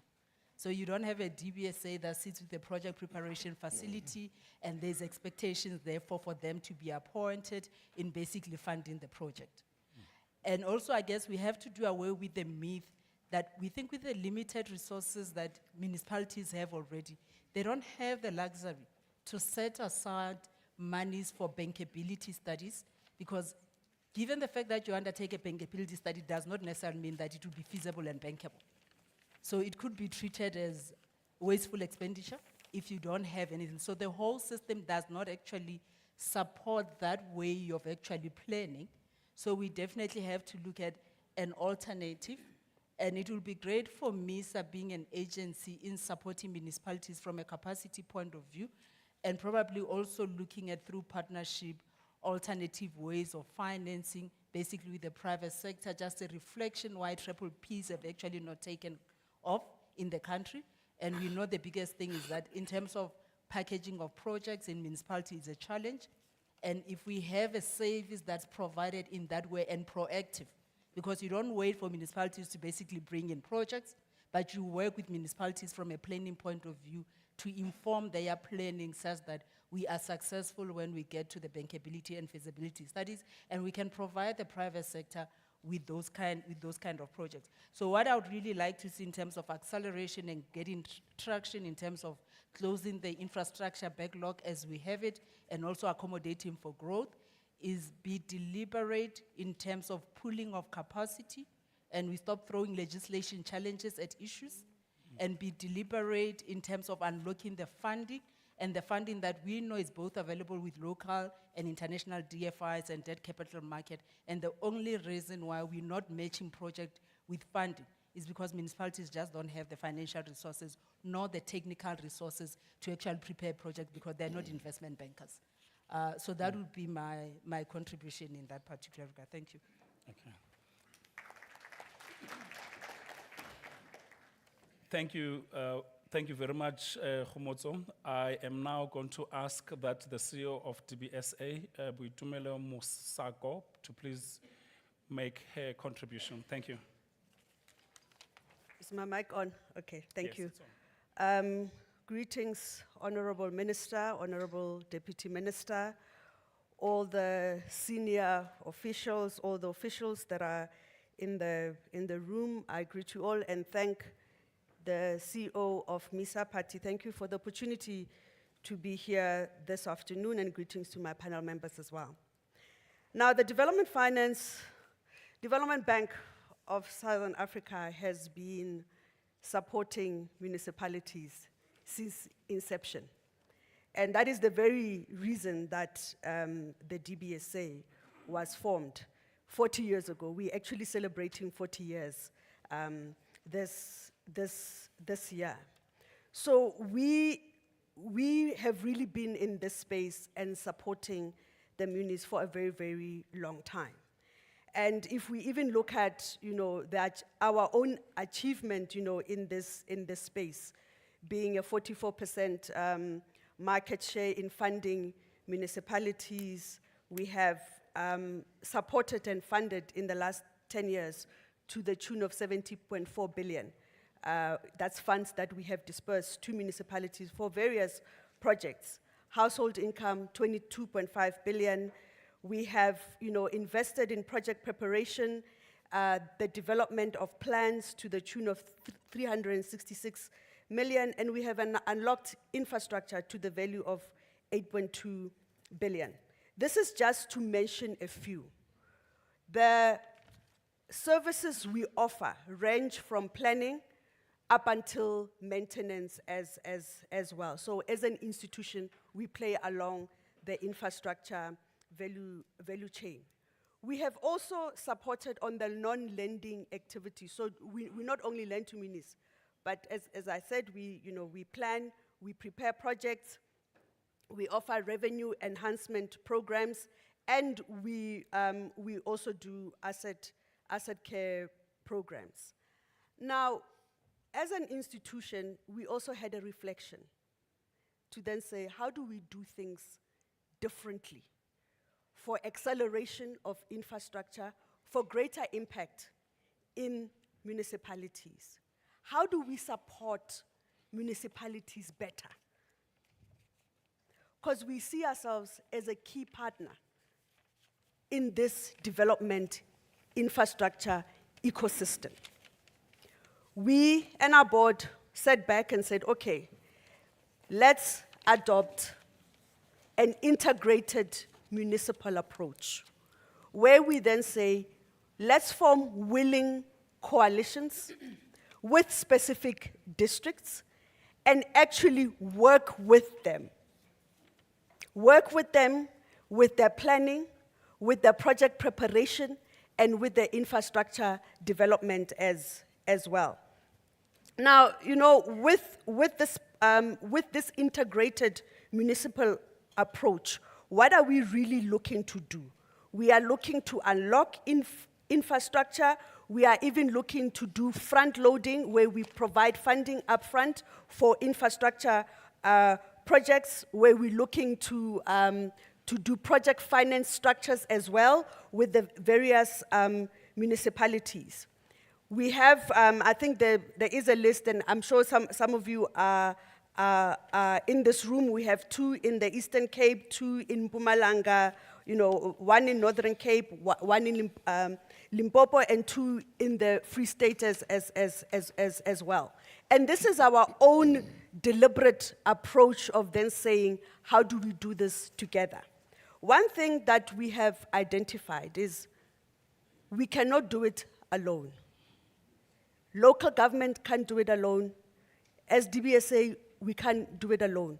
How do we collaborate together as institutions of government to make this thing happen? And that is why the partner with a district model that we are embarking on is actually critical to this, to ensure that we unlock projects in this space. And we really celebrate the role that MISA has played over the years. And MISA is actually a partner with us. We actually have an MOA together on the capacity side to see how we then do this. One of the things that, because I'm looking at the minister and the deputy minister as well, is that, when I get a call from the Minister of Finance, it's about municipalities. He consistently puts us in rooms and says, okay, what is it that we need to do? How do we mobilize funding? How do we mobilize project preparation funds? How do we get it done? Because service delivery is so key. The economy of this country is pillared on the functionality of municipalities. We cannot attain the growth that we aspire to as a nation if things are not working on the ground. And we were talking with Komoto, earlier on to then say, how do we do things differently? We cannot keep hiding in legislative restrictions. How do we work together within these so-called limitations that are there? One of the things that we saw work very well is when we had to unlock a project in the Northern Cape. We were all in the room. It was ourselves, National Treasury, and we said, who has to do what to make it happen? DBSA, you do this. The municipality has to do this. National Treasury has to do this. We came together, and it is now possible, and it's happening. So I really think one of the things that we really need to look at ourselves and MISA for the next 10 years, for the future, is how we collaborate better as institutions of government, as SOEs, as agencies.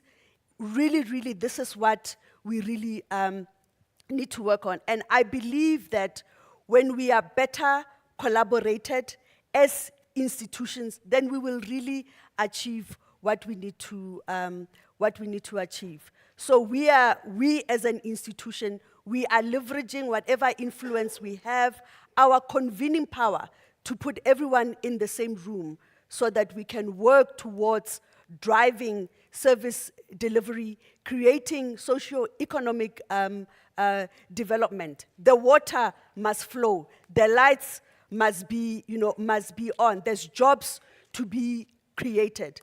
And we are of the view that it is possible. Together, it is possible for us. Thank you. Thanks very much. So at least two big things have come out of the conversation so far. One, municipalities do not have the capability nor the money to prepare projects and get them to bankability. So the question or suggestion is, can MISA do this on behalf of and in partnership with municipalities? The second one is this issue of hiding behind legislation. I think that has come twice now, that we can no longer be utilizing legislation as an excuse or a reason not to act where we see that service delivery is compromised in one way or the other. We have to be seen to be doing something. Thanks very much, ladies, for those contributions, but I'm sure, there's a lot more that you have said that Khomotso will come back with when she concludes the facilitation. So at this stage, I'm going to ask Msizi to lead us with a presentation. And let's not forget, we are discussing the topic of how are we improving or how should we improve the state of municipal infrastructure. Thanks very much, Msizi.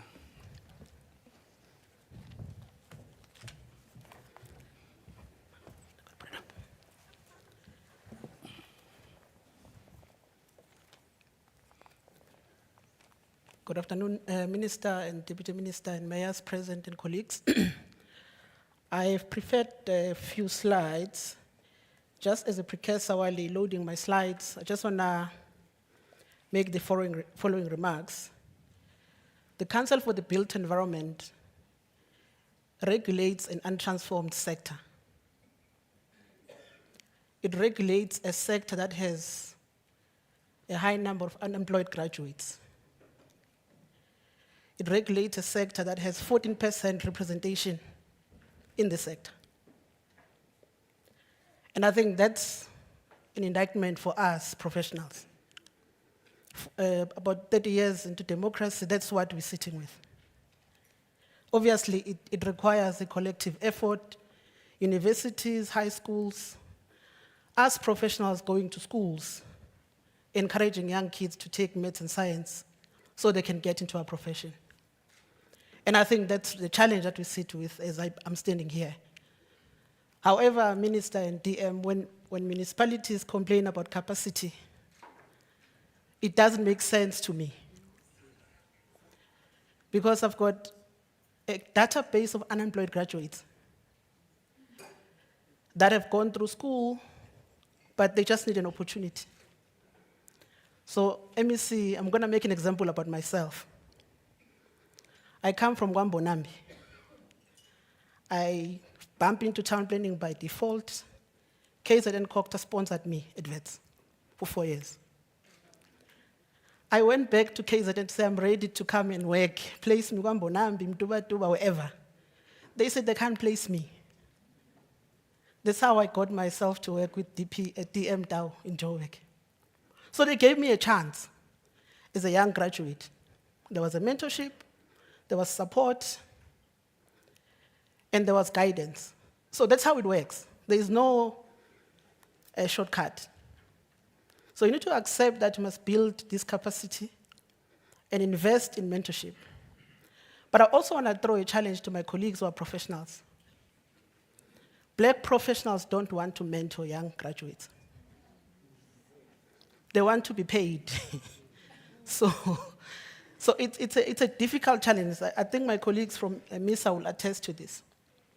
I was with the mayor at Itumeleng a couple of weeks ago in Indaba. In Indaba, they've got 8 municipalities. They don't have even one town planner. Only in the district. But government is investing so much money in that region.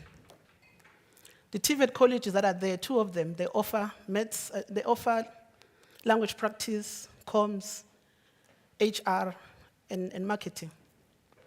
The investment going to that district has nothing to do with those. I'm not saying there's something wrong with that, those careers, but I'm just making a point that if you want to talk about infrastructure drive, and infrastructure as an enabler for the country to develop, we need to pay attention to skills development.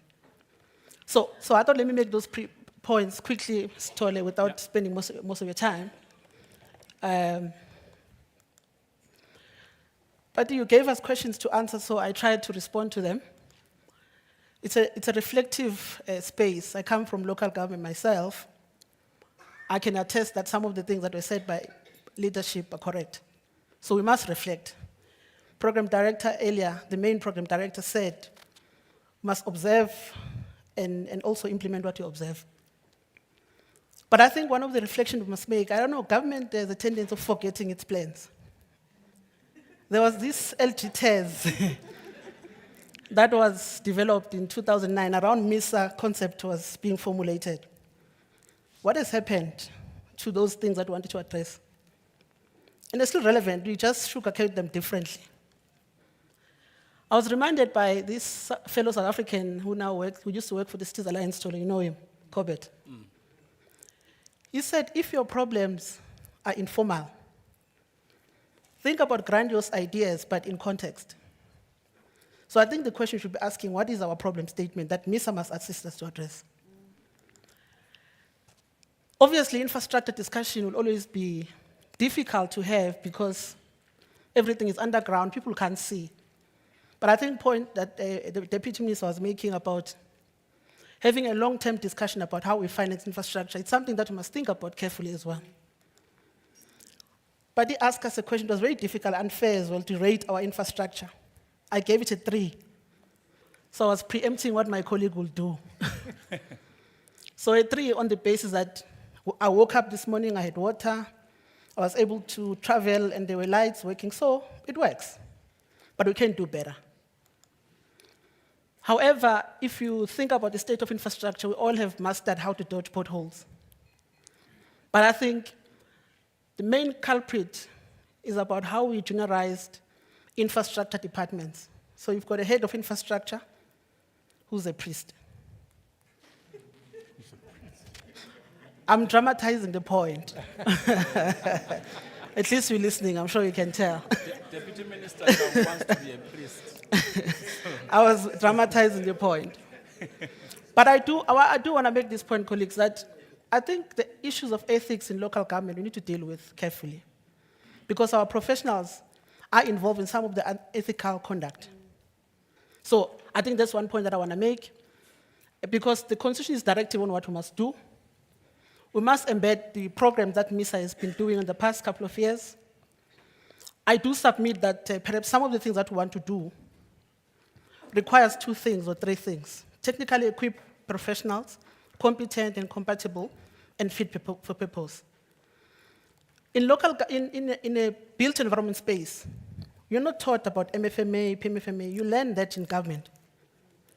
So the question should be, what kinds of professionals do we train who are able to work in the space that is given to us? There are lessons that we must learn. Ugogo Twala made a point earlier. And I think citizens will judge us on what we do, like Gogo Twala was celebrating what MISA has done for them. In conclusion, Chair, I do think that we need to find a way of engraving what MISA has done and take lessons on what we don't have to take forward. Thank you very much.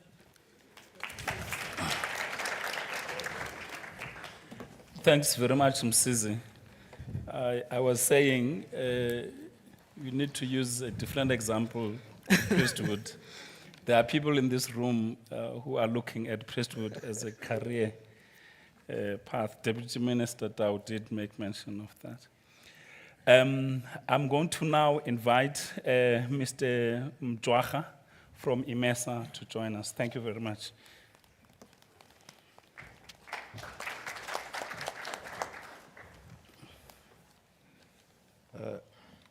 Excuse me. Greetings, Minister, Deputy Minister, the MEC, the leadership, traditional leadership, all councillors, the officials here, and my panel members. A special greetings to my mother, MEC of Cooperative Governance, KZN, ngiyi-product yakhe mina eMgungundlovu. Angilwi nobabuduma. Yes. Let me start by saying I appreciate the relationship that we have with MISA. It's been a very long relationship in trying to professionalize the municipal space. And I would like us to continue doing that due to the fact that we know we do have a database of those municipalities who are not performing very well. And I'm happy that we have amongst us the political leadership, the municipal managers, and the technical directors to assist us in this journey. When we reach out to you to try and assist or to have meetings with you, if you could please respond to our request, because what we're trying to do is try to assist the government in terms of addressing the challenge that we have.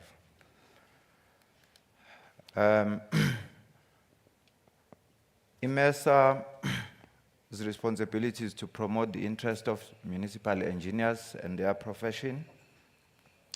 We create a platform for the exchange of ideas and viewpoints on the aspects of municipal engineering. This is done with the aim of expanding the knowledge and the best practices in all government municipalities.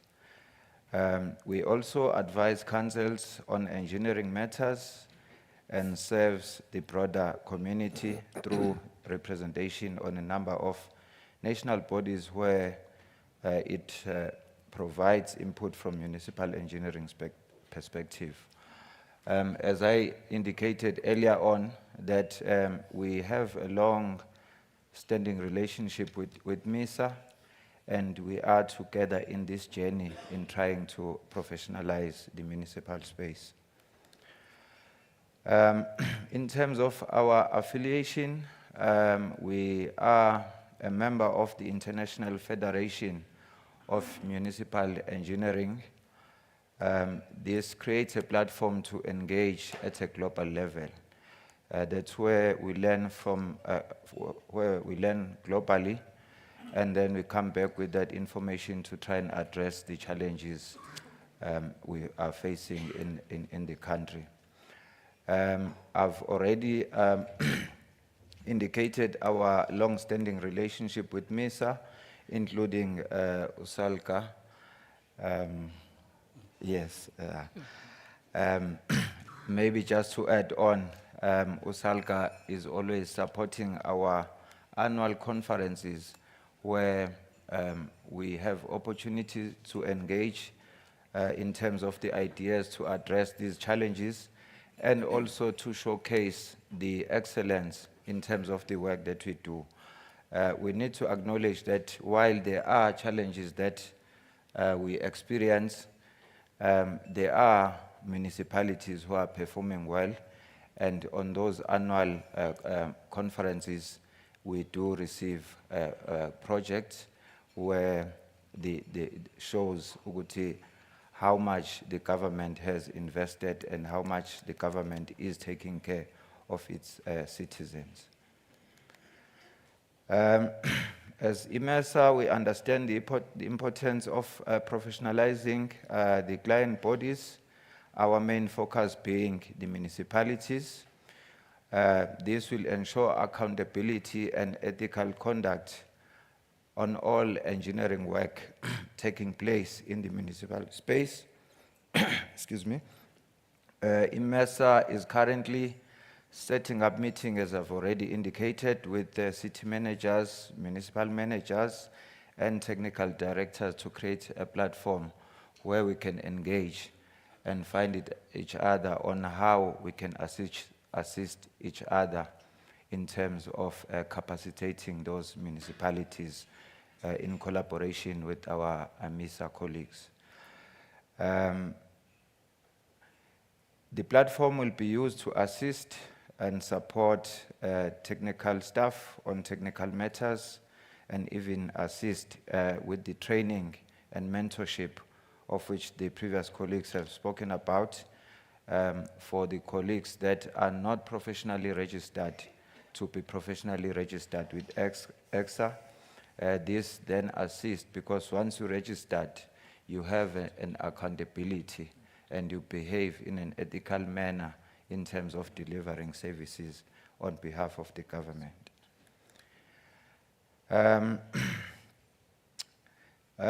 The previous speakers also touched on the importance on investing on existing infrastructure. We do tend to focus more on developing new infrastructure and forget about the infrastructure that is already on the ground. That creates a problem because if there is a pipe that is bursting, it creates a problem because the communities won't receive the services as necessary. I'm not going to read the whole slide, but I'm sure the colleagues, you are able to see it.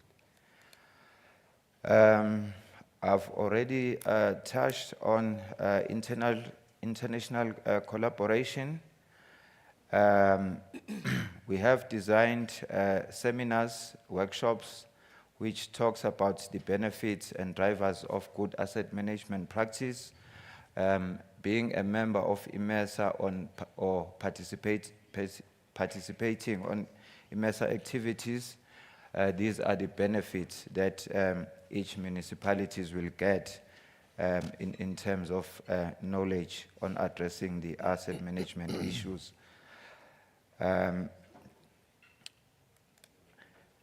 In conclusion, we are going to, with MISA, continue to collaborate with other voluntary associations and Engineering Council of South Africa to assist SALCA in professionalizing the municipal environment.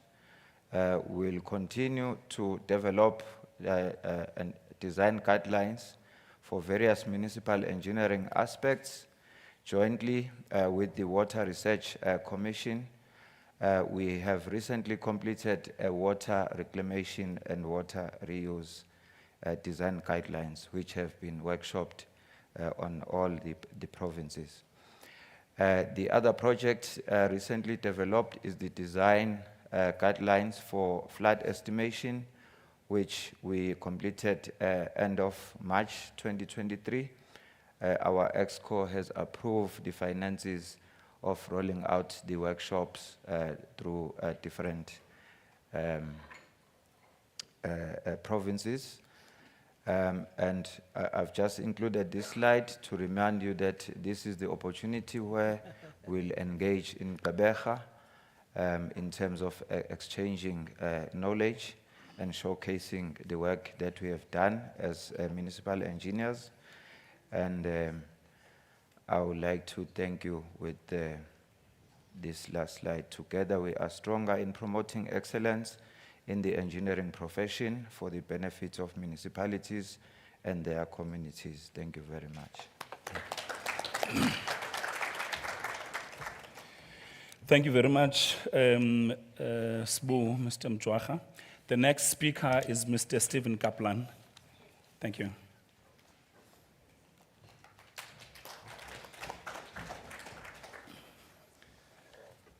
Right, I had a 3-hour presentation ready for you today, but, but I won't do that to you.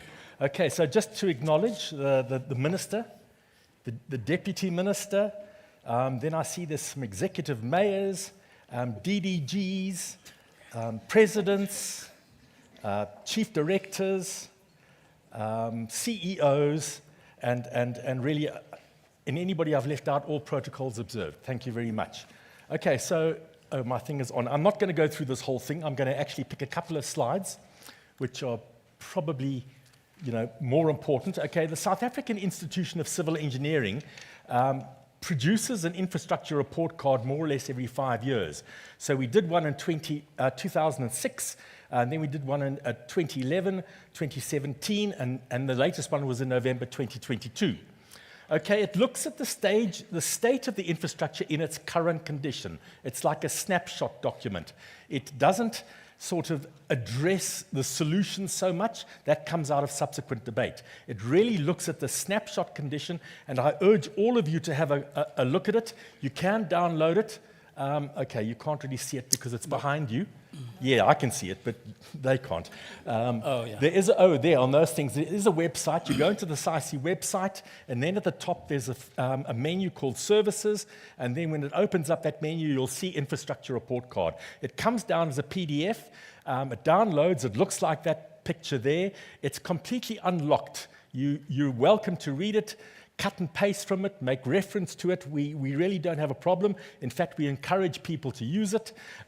We only require that if you do make quotations or extracts from it, that at the bottom of that document that you've generated, that you make a reference in the footnote that it is from the SAICI 2022 Infrastructure Report Card. And really, I welcome you to have a look at it. Okay, so I'm just going to go through now and get rid of... The reason why I'm not covering all of this is because, honestly, with the discussions today, you all know what the problems are. There is no surprises, and I'm not going to spend any time on that. These are the various categories we looked at in the infrastructure report card, and you can see that it really represents all of the sectors really that relate to infrastructure. Again, I'm not going to go into the scoring because you're all aware of it and you're all familiar with it. But what I want to do then now is look at the matters that are of critical importance. And the first one is people and relationships. And that's making sure that we get the right number of people in the right places. And I'll talk to you more about that. And in fact, this is really where it relates to MISA and the capacity within the municipalities. Then we look at institutional robustness. I think what we need in the municipalities is far clearer mandates. There needs to be more accountability for the delivery of infrastructure services. There need to be effective policies and governance systems. And I know a lot of these things are in place, but I think what I've found when I speak to the municipalities, that some of these systems are so complicated that they're actually quite difficult to follow. certainly on the procurement side of things. We've had the SIPDIM, we've had the FIDPIM, we've had the IDMS, and all of these things are really complicated, and I know they are. And I've had chats to Pule, is he still here? It's saying to him, you really need to try and simplify these systems within Treasury so that the municipality can actually roll out, identify and roll out the programs or projects a hell of a lot easier. Okay, but this next slide is the thing that to me is the most indicative of what's going on in a municipality. This was research done by Alison Lawless of SAICI PDP. A lot of you have heard of her, and she started doing her research in 2005. I don't know if you can see the pointer, you probably can. And you can see that in 2005, this is local government.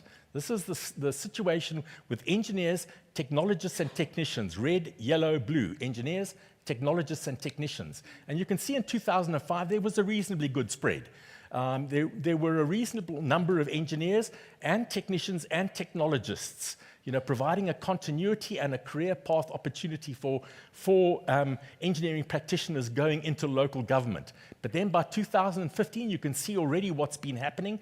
There has been an erosion or a leaving or a departure of the senior people over the age of 45, engineers, technicians, and technologists, and there's been a huge influx of technologists and technicians. And then in 2020, and this research was done by LG CETA, not actually done by Alison Lawless, you can see it actually reflects the same trend. By 2020, there are virtually no engineers at any age group. There's really very few technicians and technologists over the age of 45, and there's a huge number of technicians and technologists at the more junior levels. Now, the problem is, and it goes without saying, that there is no opportunity for mentorship and guidance and career pathing for these youngsters. Now, I hear what MISA is saying. MISA will never have the capacity to actually run and operate, with the technical competence that's required, 250-something municipalities. That's just not feasible. The capacity has to come from the municipality. It has to build up in that municipality, local government. So we need to encourage a more senior level of expertise to be recruited within the local authorities and local government to actually provide the mentorship and career growth path towards registration of those professionals. As the doctor said earlier on, I don't believe that there's a shortage of engineers in this country. I really don't. There's a shortage of experienced engineers in this country, especially in municipal engineering. Municipal engineering, and the president will verify with me, the municipal engineering is a specialist field in its own. What SAICI does, we are, civil engineers of a more general nature. Municipal engineering is something quite different. It really is, and it needs a specialized kind of training. And we need to make sure that those experts are recruited to provide the training, to provide the career path opportunity, to make a municipality an employer of choice. I mean, a youngster is not going to go into a position within municipality if he doesn't see the career opportunity for himself, if he doesn't see where he's going to be in 5 years. I'll become the city engineer, I'll become the infrastructure head of department, whatever it is inside that municipality. And when he sees above him that there's not one single registered professional engineer, technician, or technologist, he's going to say there's no future for me here. So we have to rectify that situation.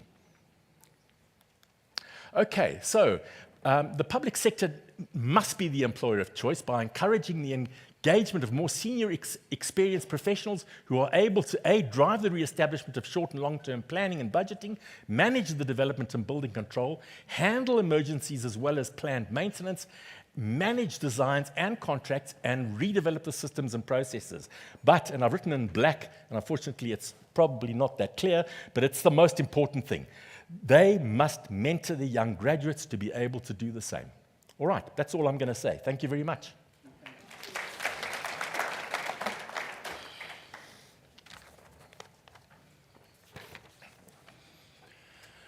Thank you very much, Stephen. And I am now going to ask Martin Lewis to join us from SecPlan.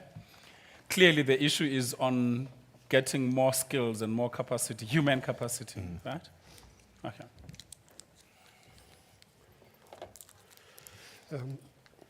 Thank you for that. I think you've covered my speech, so I can sit down again. No, Honourable Minister, Deputy Minister, MSc, Executive Mayors, Councillors, other dignitaries, colleagues, ladies and gentlemen. I started my career in national government and then worked at Ekurhuleni for more than 15 years. Then, for my sins, went to academia, and then now I'm at the professional body. So yeah, that's my path, and I'm glad and I can stand here in Ekurhuleni again after so many years. Thank you so much for the opportunity, CEO, for being part of the MISA 10-year reflection. We as SACPLAN had been involved with MISA program, and it was greatly limited to the professionalization program outcomes and not directly in physical infrastructure provision. This presentation is then as a result of focusing on capacity and the building of capacity. A number of urban and regional planners have graduated, and I saw the number, and I would like to get the actual number for urban and regional planners. And what we then did from the MISA program is we developed a candidacy program that we will be rolling out at some stage, where we would like to appoint people in a community service year type of program. And Minister, I'm most willing to share, we did do, as part of the South African Planning Education Research Project, a briefing note regarding that, is to see how can we actually, those graduates that actually get bursaries from government, that we can actually place them, and I think MISA has also said that. Minister, I plead with you that this program be even extended more, that the department and MISA be urged to roll it out to municipalities where there aren't any capacity, and where MISA is not yet involved. I want to get to this that was said by a higher level panel of assessment when they did assessment of key legislation as part of the National Spatial Development Framework, and I'm going to read this. Colonialism and apartheid have left South Africa with a deeply divided and inequitable distribution of people and economic activity. This spatial inequalities trap disadvantaged community in poverty and underdevelopment, creates inefficient cities, robs the poor, rural people, and secure livelihoods. Infrastructure development is a key part of a country's growth, Program Director. I just came out of an international conference, the International Conference on Inclusive Cities, with the theme, the capacity of the state to achieve inclusive cities. It started on the 16th of August and is actually ending today. It was highlighted that the importance that all residents have access to opportunities and resources. It's also important for residents to have access to opportunities and resources in rural areas. I think we sometimes focus so much on the urban areas and we forget the rural areas. And one of the keynote speakers indicated that there is an inadequate understanding of the fact that a person can be in a city, but that they still are excluded from participating meaningfully and accessing services that is on offer. Prof. Piotr Lauren from Poland, another keynote speaker, indicated that there is a set of rigid ideas of what is the ideal city. The ideal city is often seen typically as a European city or an American city. But is this ideal city an ideal city for an African content or even the context of South Africa? I then did what every student would do, go to Google, the best information on the planet, and search what is an ideal city. And this is what I got. The first picture is a fortress. It makes me think of what we see so often. There's so many gates everywhere. Yeah, the second picture that jumped out let me wonder, is this what the ideal city is? If we look at less than 1/3 of South Africans have an actual car that's working, how is this the ideal city? Then I was thinking about Alexandra and Kaelisha. Is this what we becoming used to, is this the ideal city? Is our legislation making it possible to have an ideal city in an African context, in a South African context? Is our infrastructure making it possible to have an ideal city?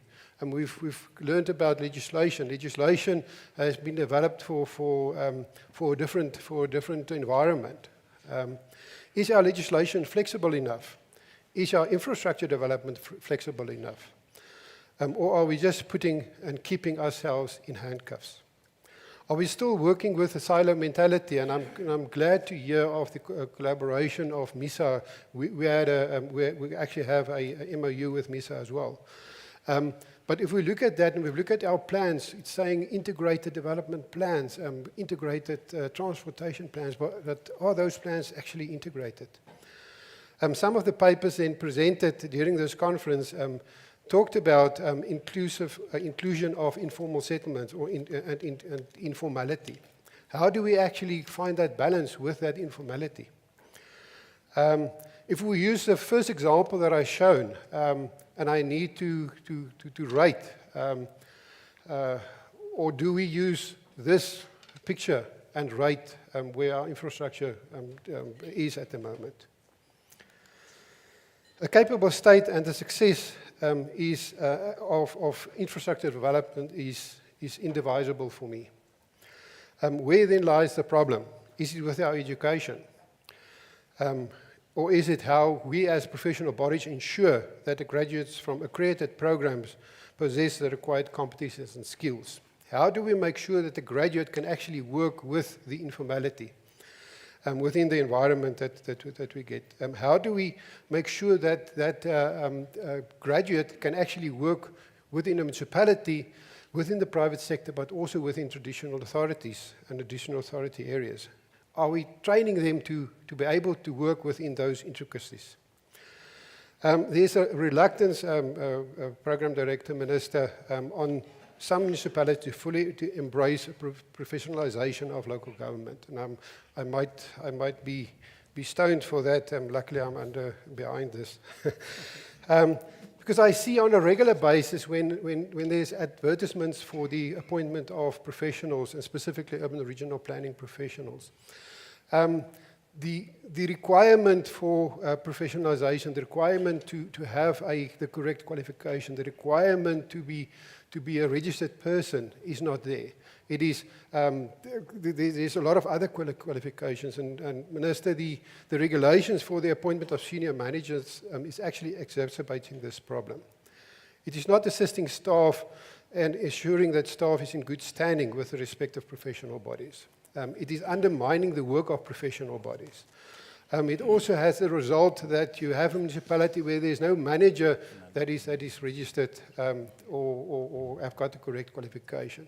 That result in a candidate going there without a supervision. That candidate cannot then register. Then we need to buy in and do other side steps to actually get somebody to look at that person. And I'm not talking about a mentor, I'm talking about a supervisor that's hands-on, that from the start can make sure that that candidate grow and be able to supervise and manage another person.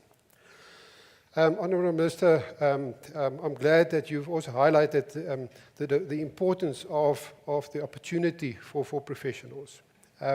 Do municipalities have the capacity to roll out municipal infrastructure programs? Can a small municipality with 6 wards with less than 40,000 people roll out municipal planning programs? Can the population even support that program when it's rolled out? Can such a municipality support the professional planner to do proper planning? To say that the area is small, there's not a need for a professional or a professional planner is totally wrong. We protect the public from unethical planning practices. We make sure that the professional that's there stand under professional scrutiny. Madam Chair, Program Director, as I say, if I need to rate out of 5, I'm sorry, I can't. Because if we look at what an ideal city is, that is not what we're experiencing. If we say that we have a rating of 5, we're totally ignoring people living in poverty. without services. I'm sorry, I can't give a rating like that. Madam Chair, what I can say, and Minister, we are currently busy rolling out with partnership with SALGA, and we're going to start with the KwaZulu-Natal province, where we're going to do registration roadshows, that we're going to assist planners in municipality to actually register. We're also going to look at the decoding of our code of conduct, so that we know that when we have a professional, that they can actually work ethically, and that they can be for the best of the for South Africa and for the country. Thank you.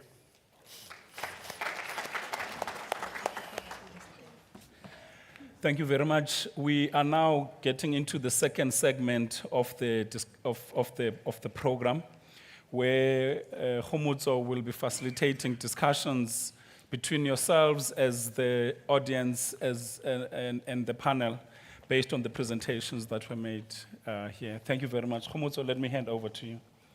Thank you. Okay. Thank you. I think we've got about 40 minutes for discussions. I'm not going to repeat what has basically been said, but safe to say, to highlight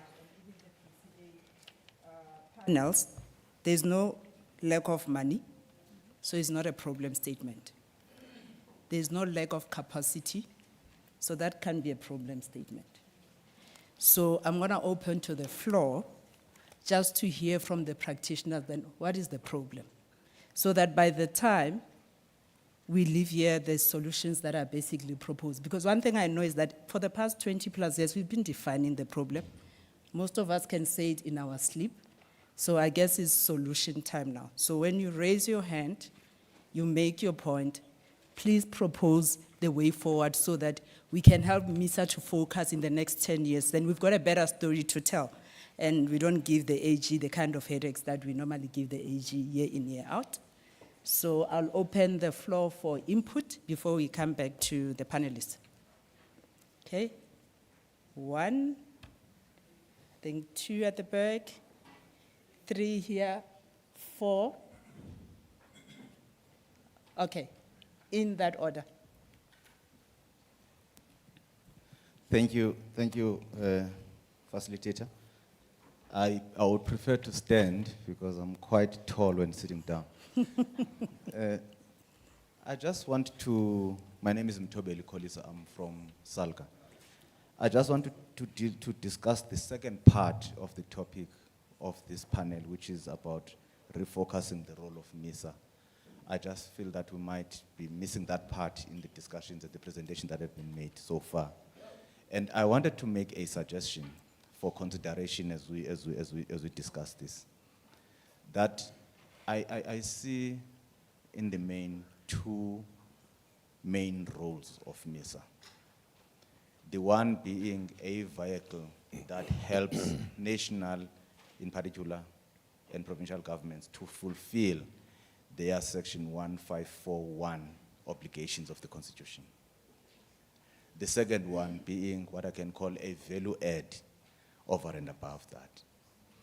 I'm making this differentiation because I think it would be unfair or incorrect to make municipalities to pay for national government to fulfill the 154 obligations. Because I'm raising this in the context of a question that arose in one of the panels where the question was, should MISA maybe consider charging for its services? I'm saying that in relation to the first part, I think we should not be doing that. But in relation to the second part, the value add part, I think we should be doing that. Now, how do I make a differentiation? What could be packaged under the first part? I'll just make three quick points about that. The first is the point that was made, I think, by DM Dow. I think that is a very important role that MISA can play of being a facilitator that influences the funding of infrastructure, including the long-term structuring of funding of infrastructure. If MISA facilitates that, as was explained very eloquently by DM Dow, that for me would be fulfilling the 154. The second one would be what I think was the point made about what MISA can do also in relation to fetching projects so that they can be able to access funding. I think that's the point that was made by Komoto, the program director, in your remarks. I think that work, if we have to make municipalities to pay for it, it will still not work.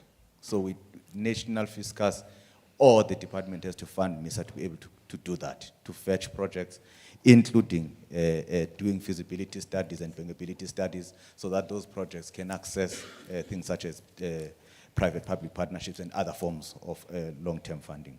So that would be something that would be that. And then the last part I would was be about to harass you. Okay. Mr. The last part is to influence the regulatory environment that influences the capacitation of municipalities. Because as things stand, I think the president of SALGA made this point very well in his speech, that currently we are creating an environment where smaller municipalities will not be able to attract skills because of the way we misregulate the attraction of skills into municipalities. So that, for me, could be something that can be informed by MISA. And then, of course, the second part, I said, is the value add. Among those things could be to project manage. The work that the municipality should typically be doing itself, but the municipality has no capacity to do. That's when MISA can come in as a value add and provide that service and charge for that particular service from that municipality. So I want us to make a differentiation between those two. Thank you very much. Okay, thanks. So I'm going to ask, so Mtobeli had the first mover benefit. So everybody else that's going to speak after him, I'm going to ask you to be very brief and basically straight to the point so that then we can come back to the panelists. Thank you. Can we have the second, at the back there? Thank you. Thank you so much. And greetings to the House. I am Margaret Kosana from Kangala District Municipality. Perhaps I've got two inputs, which I think they can also assist. We have seen in the past that we really have deterioration in terms of the designs and the infrastructure that we put in municipalities. And I want to pursue this argument that it's high time that we put measures in place to ensure that consulting engineers or companies should be owned by the engineers. You will not find a law firm being opened by somebody who's owning a tuck shop. You'll have to be an attorney. But come to engineering, anyone can just open a consulting company and own it and go and hire engineers to run the business for him. The second matter is, so on that question, perhaps, Saisi, if you could come in on the first question to say, what is your view on this proposal? The second matter is also on Saisi. It's unfortunate EXA is not here, but the MESA is here. It's with regards to, we are faced with the climate change, but we are not changing the design standards. So you find municipalities, we are implementing projects, but those projects are not sustainable because we are not considering the fact that we are faced with the climate change, and yet the design standards that we are having are still those old ones before we are in this trouble that we are in. So there's a need that we need to totally, and that's where MISA should also come in to assist, that we review totally the infrastructure designs that we are put in there to align to the current conditions that we find ourselves in, which is the climate change. Thank you. Okay. I think 3, so it was 3, and then I've got extra. Can I just do, and then I'll just do the second one. So 3, and then 4 at the back. 3 here. Thank you, and good afternoon, Minister, Deputy Minister, and all protocol observed. My name is Gundo Maswime. I'm from the University of Cape Town, Department of Civil Engineering. I am a researcher in urban and public infrastructure, which basically is municipal infrastructure. So what is being discussed here is what we are doing every day with our team of master students PhD students and some professors at UCT. There is a sense in which I feel that we have spoken a lot about the symptoms and not gone under the surface. Some of the things on the surface, let's just take one example with construction mafia. When you go through the history of how the phenomenon happened, you will be able to know how it can be solved. It might not be solved by policing only. It's difficult to police something that the community is not completely against. So if we have that understanding, because of time, I'm just going to quickly bring some of the solutions. The first one is that we don't do longitudinal studies. We get a consultant who gives us a document and invoices and goes away. Longitudinal studies are only done by research institutions. When you have a problem, you see how it's manifesting, you come back after 5 years, collect data and look at it again, and then come back after 5 years again. Those are longitudinal studies that solve problems. Only academic institutions do that. So our partnerships we have to be more circumspect about that. The issue of skills, that it keeps coming again and again. Unless MISA has a center of excellence that trains engineers in design and also has a construction company that also trains engineers in construction. There is no young graduate who will go, engineering graduate, who will leave university and go to a municipality, because you will never be professionally registered working for a municipality. It's not possible. And once you work in the private sector, it's very difficult to go back to government, especially because all positions of engineers in municipalities, when they are advertised, they say we are looking for an engineer or a technologist.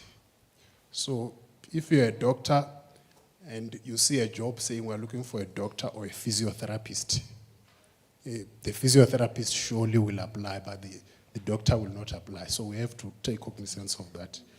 The other thing that we've spoken about is the issue of research chairs. Even if MISA has 600 engineers tomorrow, with the 257 municipalities, their capacity might still not be enough. The process of collecting data to get into the bottom of a problem in one municipality is different from the next municipality. So if there's a partnership, we have data for MIA where every year we have 40 or so students collecting data on anything we want on municipalities. Those students, if we expand a program like that, the municipalities give us their challenges. We collect data because that is evidence-based. That relationship will also help. Lastly, all our engineers, at least we track them after 5 years when they graduate. If I asked here the 7 universities that train engineers, who in their municipality as an engineer from UCT, Wits, Stellenbosch, Free State, and UP, you might find that you don't know anyone, and those are the only institutions that are training engineers. All our engineers, by the time they're in final year, they have bursaries from the private sector. They finish and go and work there. The ones that have bursaries like the Ramaphosa Foundation that doesn't do engineering, they don't find employment. They go to banks and all the other places.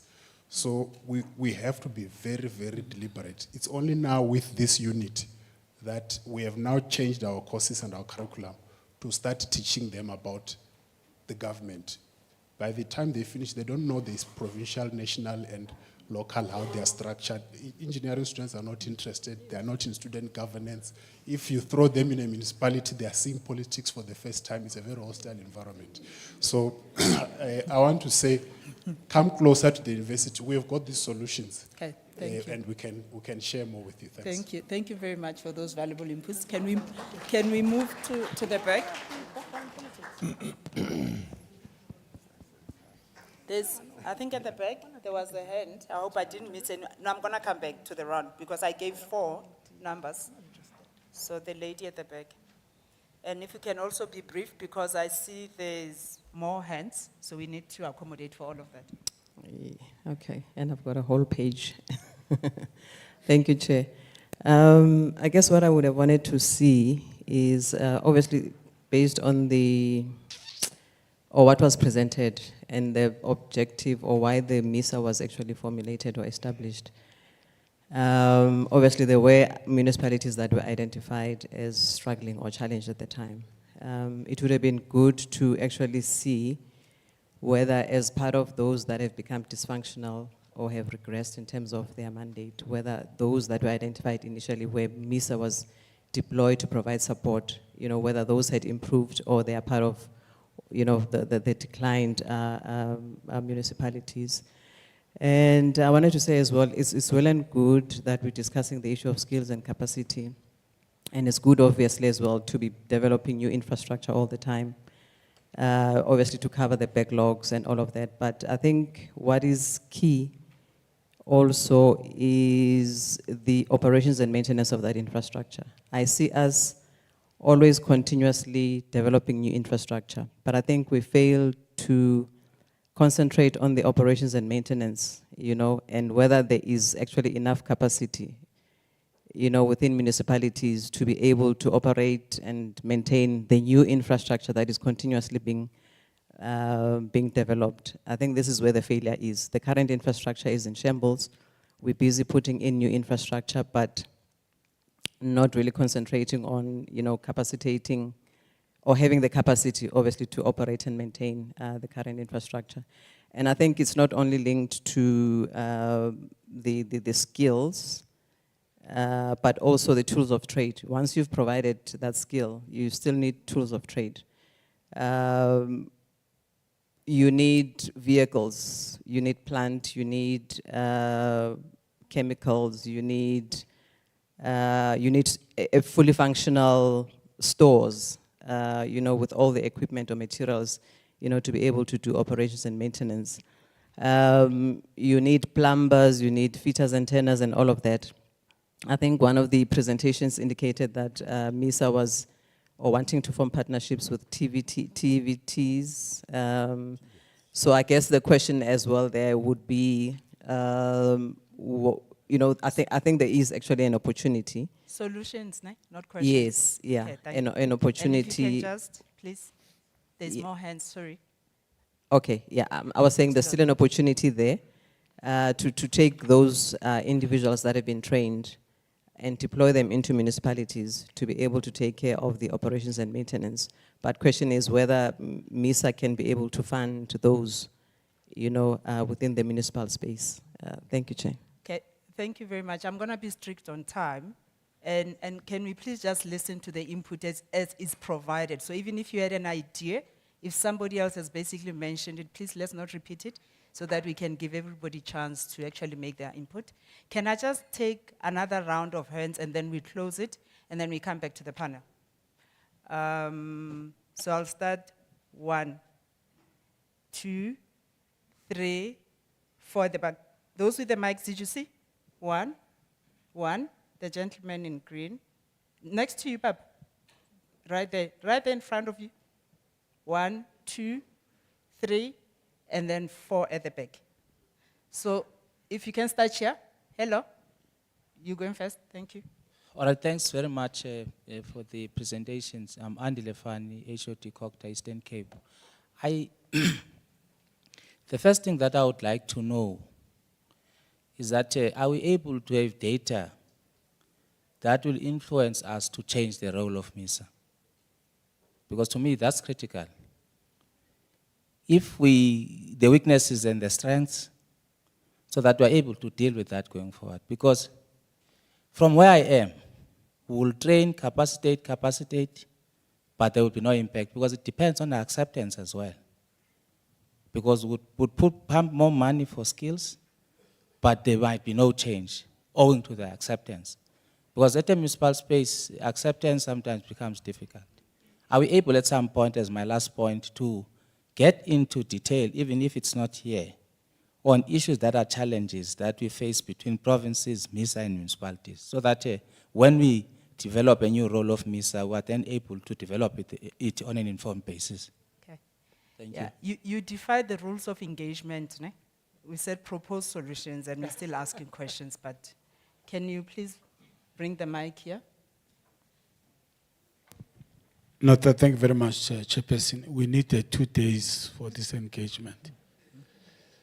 No, I think, Chairperson, for me, I think we need a closer collaboration. There's a lot of work that is being done at National Treasury. And they are producing a lot of circulars. 97, 106, GTEC, and all the structures that are there. There's a lot of work that is being done at SALGA. Lot of work that is being done at Tobisi SALGA. Lot of work that is being done at MISA. But how do we then bring all this together? You know, during Sienzamanje program, DBSA played a critical role. And at that time, DBSA was able to give us young professionals, young engineers that assisted us as small municipalities to be able, we could not talk about non-expenditure and all that because DBSA had flooded municipalities with a lot of capacity. So I think, Chairperson, let's go back there because we have had these solutions and they were working. Let's go back. COGTA must play that coordination role as it was agreed in the local government turnaround strategy. To say COGTA would be a one window of coordination for all government intervention at a municipal level. Thank you. Thank you very much. Thank you very much, Program Director. My name is Ash Sunarayan. I did introduce myself this morning. But what I did not mention is that I'm also associated with the Public and Environmental Economics Research Center at UJ. So very quickly, I just want to add to what my colleague from a sister university has mentioned. The proposal that I would like to make is that government and MISA needs to spend more on research and development. A lot of problems that is there in the local government space can be solved through research. Number two, the colleague at the back has already mentioned a lot about repairs and maintenance. What I want to say is that once infrastructure is provided, we must make sure that the quality and the reliability is maintained because this now, after the infrastructure is provided, is responsible for protests and things of that nature when the service is, although the infrastructure is there, but the service is not there. The water is not running the tap. In that regard, I would like to make a proposal that something that has been done at Ekurhuleni Metro over the years, they retain or they ring fence a percentage of the tariff for repairs and maintenance. For instance, 1.5%, and they include it in the tariff policy which is published. Thank you very much. Okay, thank you. So we had the last one at the back, ne? Yeah, right there. Thank you. Thank you. My name is Barbara Mkuchini. I'm from KZN COGTA. I think I want to agree with one of the speakers that indicated we need more time to engage, especially with the experts from the built environment. I don't think we've done justice to the expectations that we have. The built environment, they need to be part of the solution to the challenges that we are facing in municipalities. They can't fold their hands and stand far and just watch things going badly in municipalities. I'll just give an example. When you see sewer flowing everywhere, kids walking on top of sewer, how do they feel in their hearts as the people from the built environment? Shouldn't we look at the citizenship programs that we have, their corporate social investment, what are they contributing? We talk of the DDM one plan, we talk of a whole of society, whole of government approach. Where do they come in as the experts? Dr. Mieza indicated a challenge. The diagnosis has been done. One of the challenges that we have is the juniorization of the technical units in municipalities.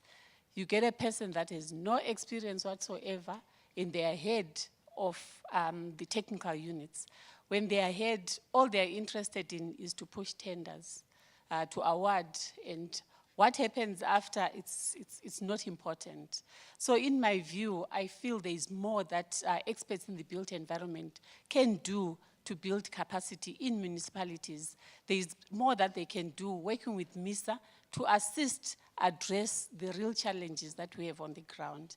And my request is that maybe let's have a follow-up session at a technical level where we can drill down deeper into the issues and come up with a clear action plan on who will be doing what as part of the whole of society approach. Thank you.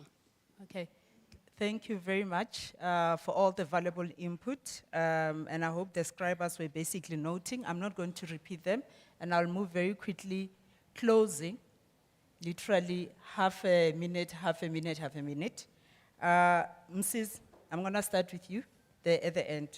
And having been a local government practitioner, and now you're basically on the other side, representing practitioners in the built environment. What is it that we should be doing differently? And what role do you see yourself playing as an organization? And how do we effect that such that we are actually impactful in terms of translating to service delivery? No, thank you very much. I agree with my two colleagues. I think Margaret and the colleague who just spoke now, you are spot on.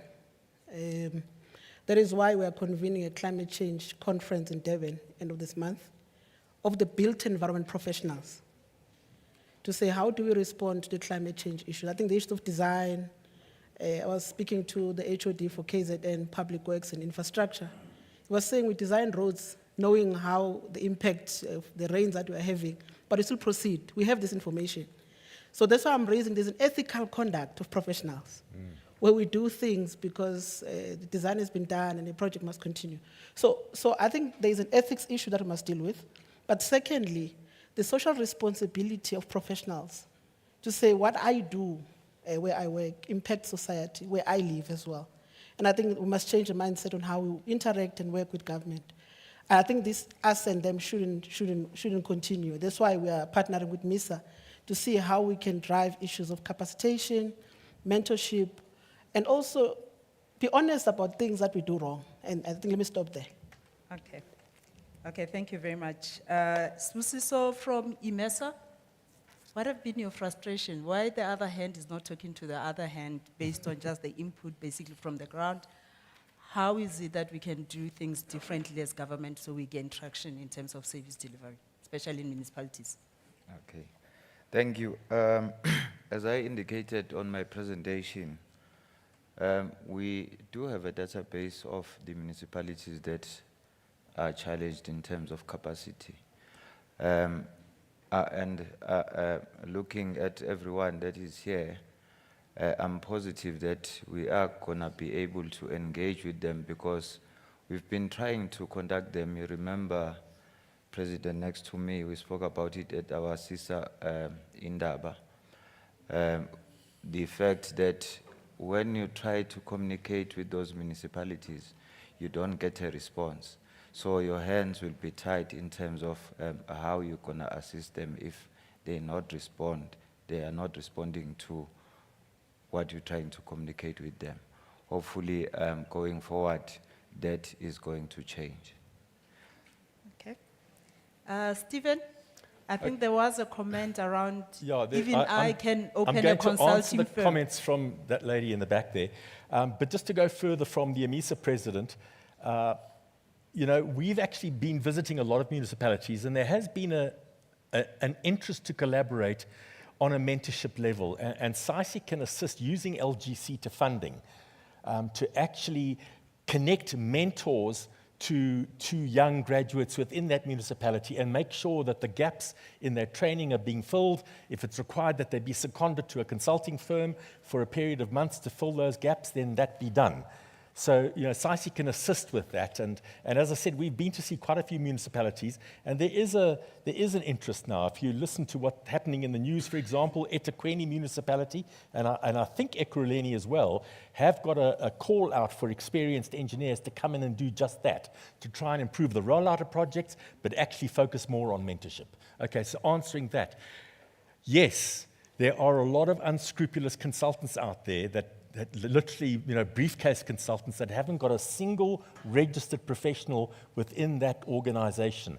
And I think what happens with these consulting firms is that they take advantage of the lack of capacity and knowledge by the municipalities, and they literally get almost coerced into appointing them when they're not going to provide a proper service. And they give consultants and engineers a hell of a bad name as a result of that. But to take this thing further, and I'm sorry Bridget Samula is not here, because she would actually speak a lot more about the process towards the legislation and bringing into law the identification of engineering work, where engineers, technicians and technologists can only practice within their area of expertise, and they will have to be registered to do that by law. In other words, like a doctor who is not registered or commits malpractice in terms of the Medical and Dental Council will be literally disbarred.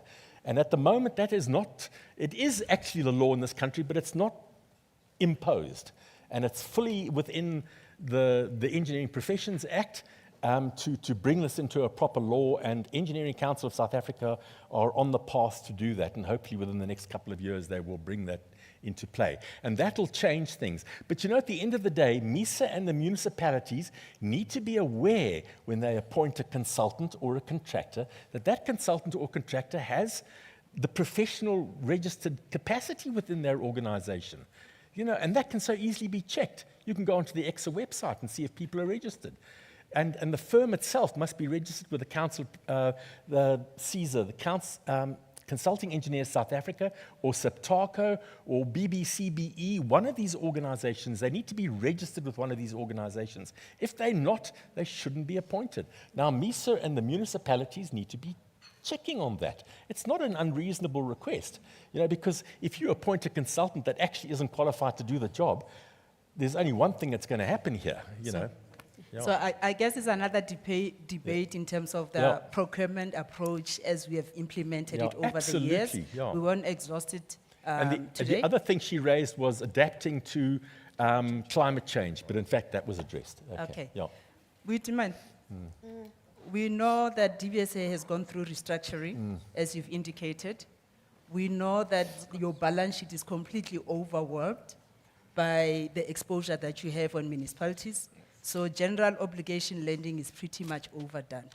And there's still huge infrastructure funding gaps in local government, except the fact that we don't see bankable project coming through to explore alternative sources of financing. What should be done differently? Just from a process point of view, where you have to go and basically put the money on projects and the overall policy environment. So what's your sense? I think what we doing differently, it's the same thing, but in a different way, and that Komutso talks to our partner with a district, in that we are going to stay with districts for a long period of time. And that means over and above that, it's actually making available the project preparation funds. We need to make that deliberate investment in project preparation and take advantage of the relationships we have with the multilateral development banks. Like, for example, we recently secured a facility for $235 million US. $35 million US of that is actually going to go through project preparation for water projects. So, as you had said before, the money is there. So firstly, it's really about us, working together and making sure that we prepare these projects, we get them to a state where they're fundable, and we also understand that there's fiscal constraints. So it is going to require those innovative solutions around how to crowd in private sector. And there is a lot of, appetite from the private sector side as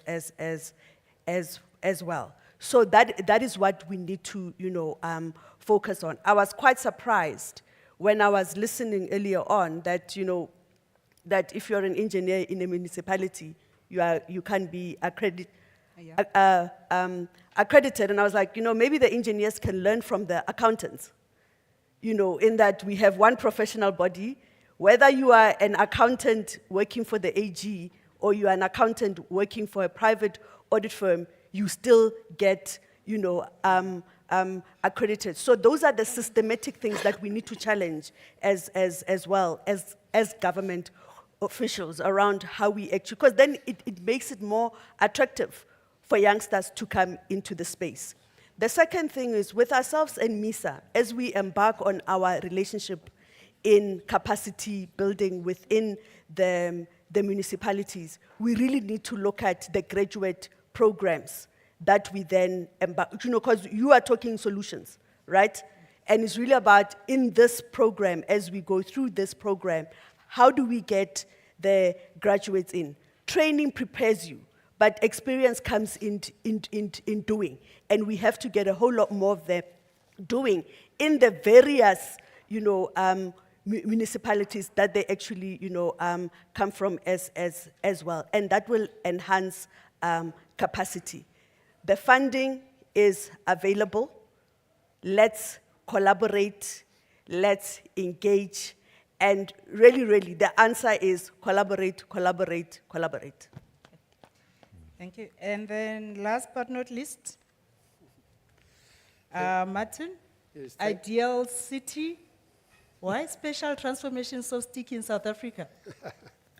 How can we do things differently? Use DFIs to make sure the KPIs that they look at, they force special transformation in municipalities.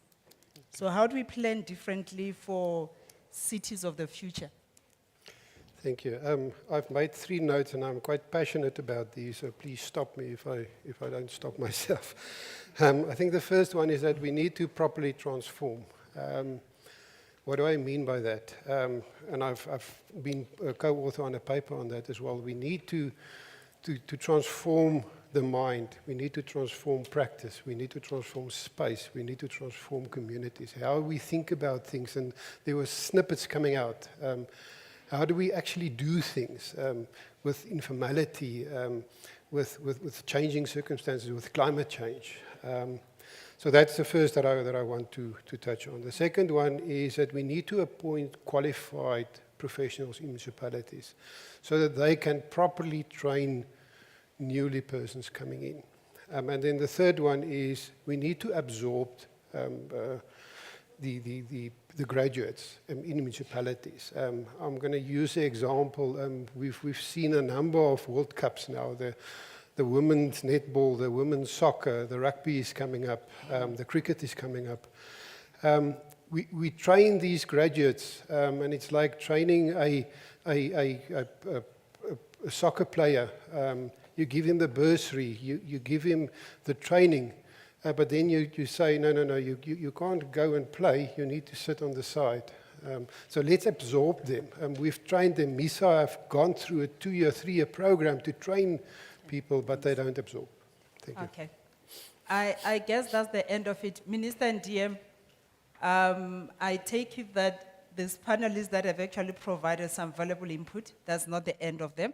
There's going to be a follow-up with very solid commitments so that we can measure that next time we meet in terms of the actual partnership and how we get things right.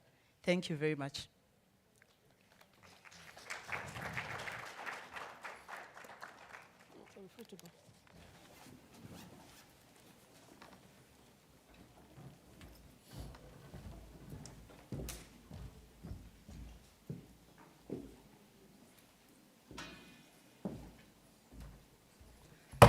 I think we are going to get an award for timekeeping this day, right?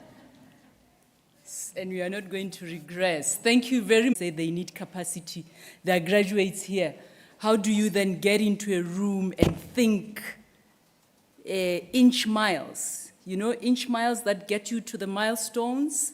Start thinking very strategically about how you make these graduates get absorbed in the system. So I think there's a lot that we can draw from this. There's money, there are resources, there are skills, it seems. We have graduates that are looking for jobs. There are skills. We need to get service delivery off the ground and plug those potholes and provide water. So there are solutions, and I hope the last discussion is a good example of how you can step out of here and get the private sector and the commitments around building that technical skills. We don't want old people to keep designing things that are not helping address the challenges of climate change and disaster management in the country. Why can't we get these graduates to come and help us? And KZN is a good challenge. They welcome MISA. They're happy to get things going. The turnaround of MISA should start there and get things going. So I don't know if Minister and Deputy Minister have very brief, not political comments, please, technical comments, because you can. Because you can, on the basis of that conversation, before we move on. I know I like to do that, and they're saying no. They're saying no. Okay, that's fine. That's fine. I think there's another conversation that came out of the previous panel discussion. And this is a conversation around how we mobilize. So that the first one talks to the role that MISA should play. And in summary, it's the first role that I've just talked about with KZN is how you create a team. And I don't know if team encapsulates that correctly, but a channel that ensures that things change and change now, because you have the capacity to pull in through the DDM platform a basis to collaborate across sector departments, across private sector, on the basis of projects, not to come and talk like we are talking. Pick up projects in those municipalities, in those regions, and take those projects and test them and see how they can work. So that's a critical role that I think you should stop saying the role of MISA is to support municipalities. What does support mean if the potholes remain when you leave? Redefine that role to make sure that the potholes are not there when you have been there and millions are spent. The second role is around investments and how MISA can market make. It's very decisively and deliberately. In the past, at least many years, MISA has been working with the DBSA around a private sector participation model.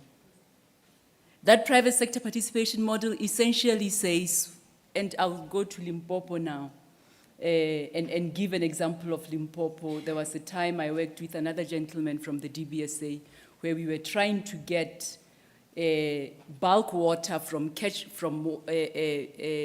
water plants in Limpopo to reticulate, and in the Free State and Eastern Cape, to provide reticulation to municipalities. So you see some fancy plants of water, infrastructure, and down the road, Mama Dlamini does not have water in her house. Those are very easy, doable things that don't require 20 years of planning. How do we get both MISA, DBSA, other partners that are willing to invest to get to these specific projects? MISA is not about regulations and policy. Stay away from it. COCTA is. MISA is about getting to the things that need to be done at a project level and supporting municipalities to turn it around. So, for me, those are the key two roles. And then the third final role is how you then plug in these graduates into the system. and incentivize. So if municipal manager of Msunduzi was here, if it requires that you remunerate and you incentivize the engineering graduates and the urban planners and the built environment skills so that they stay in the sector, that's the conversation we should move to. This thing that it's not happening for 20 years. It's not happening. Let's get to the point where it gets to happen. That's the summary from this panel and the conversation from this morning. And that's my take. Sorry, there might be a different take. I'm going to ask that take to be summarized properly by Ms. Judith Nkosi, who has been making notes and listening to the different conversations, and she's just going to give us a brief overview of where we say needs to happen. And I'm going to ask her that whatever you say, please stay away from these words. Firstly, there's no policy that needs to change. Hello. We don't need to change any policy. We can work within the existing legislative and policy framework. Secondly, we should stop saying there's no money or there are no skills. The skills are there, they sit somewhere else. Mobilize and bring them to where you want them to work for government and for our people. And finally, there is lack of coordination. You are supposed to lead in the way that local government is supported from infrastructure perspective. So give us stuff that help us see that after these 10 years, you are going to lead the chart to ensure that infrastructure delivery changes in local government. Thank you.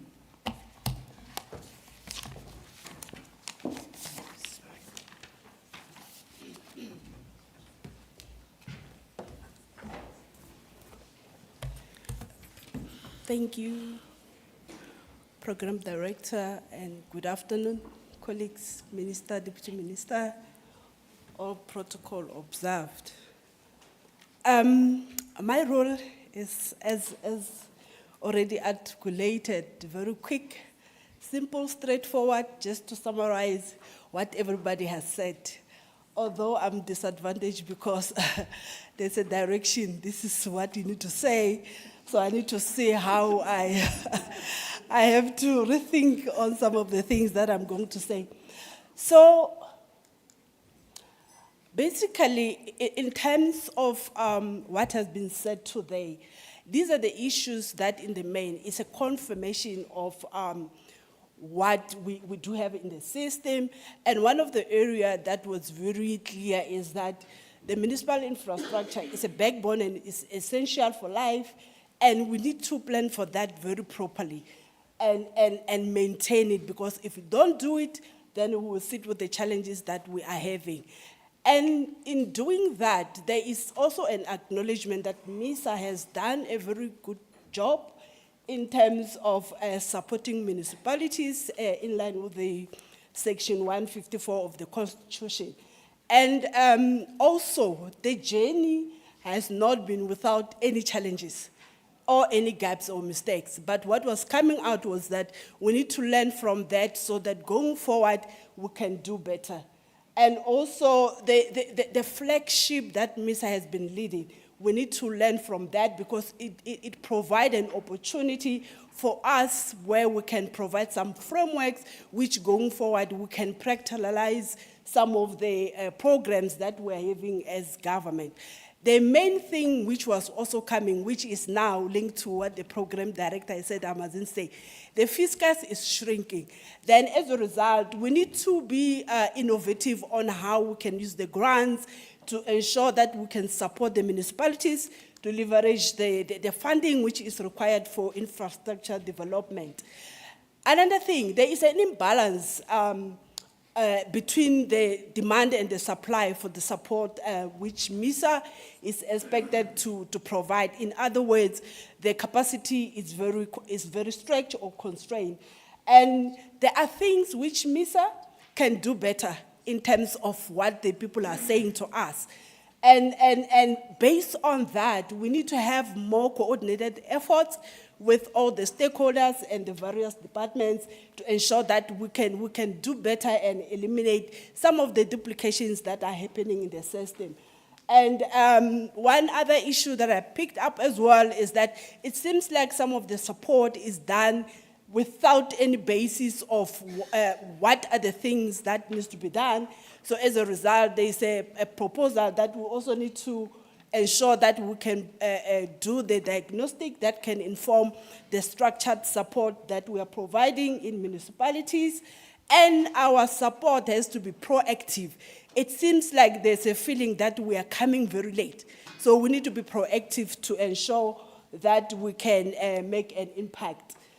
And the issue of coordination, it has been emphasized.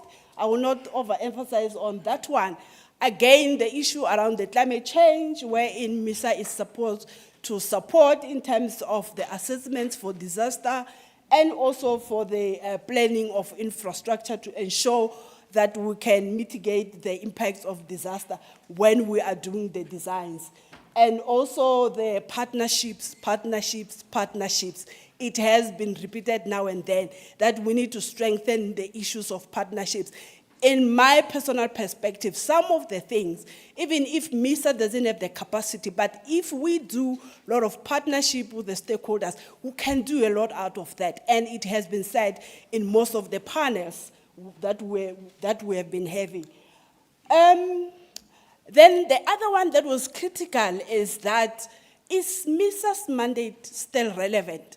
And there is a confirmation that, yes, MISA's role and mandate is still relevant, most especially in line with the challenges that we are still facing today, and also with the specific attention to the 66 dysfunctional municipalities that we have identified.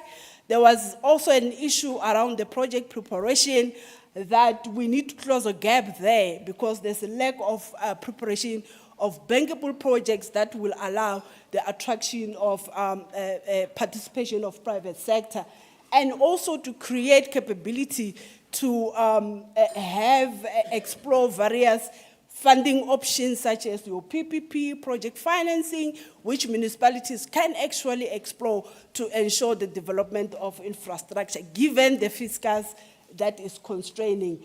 And also an issue of lack of mentorship and guidance to the young engineers, which lack to experience that can help with the maintenance of infrastructure that was mentioned more than, I don't know, I lost count because everybody was saying we're not doing well in terms of maintenance, simply because we don't necessarily have that expertise or experience that we need to utilize. Then,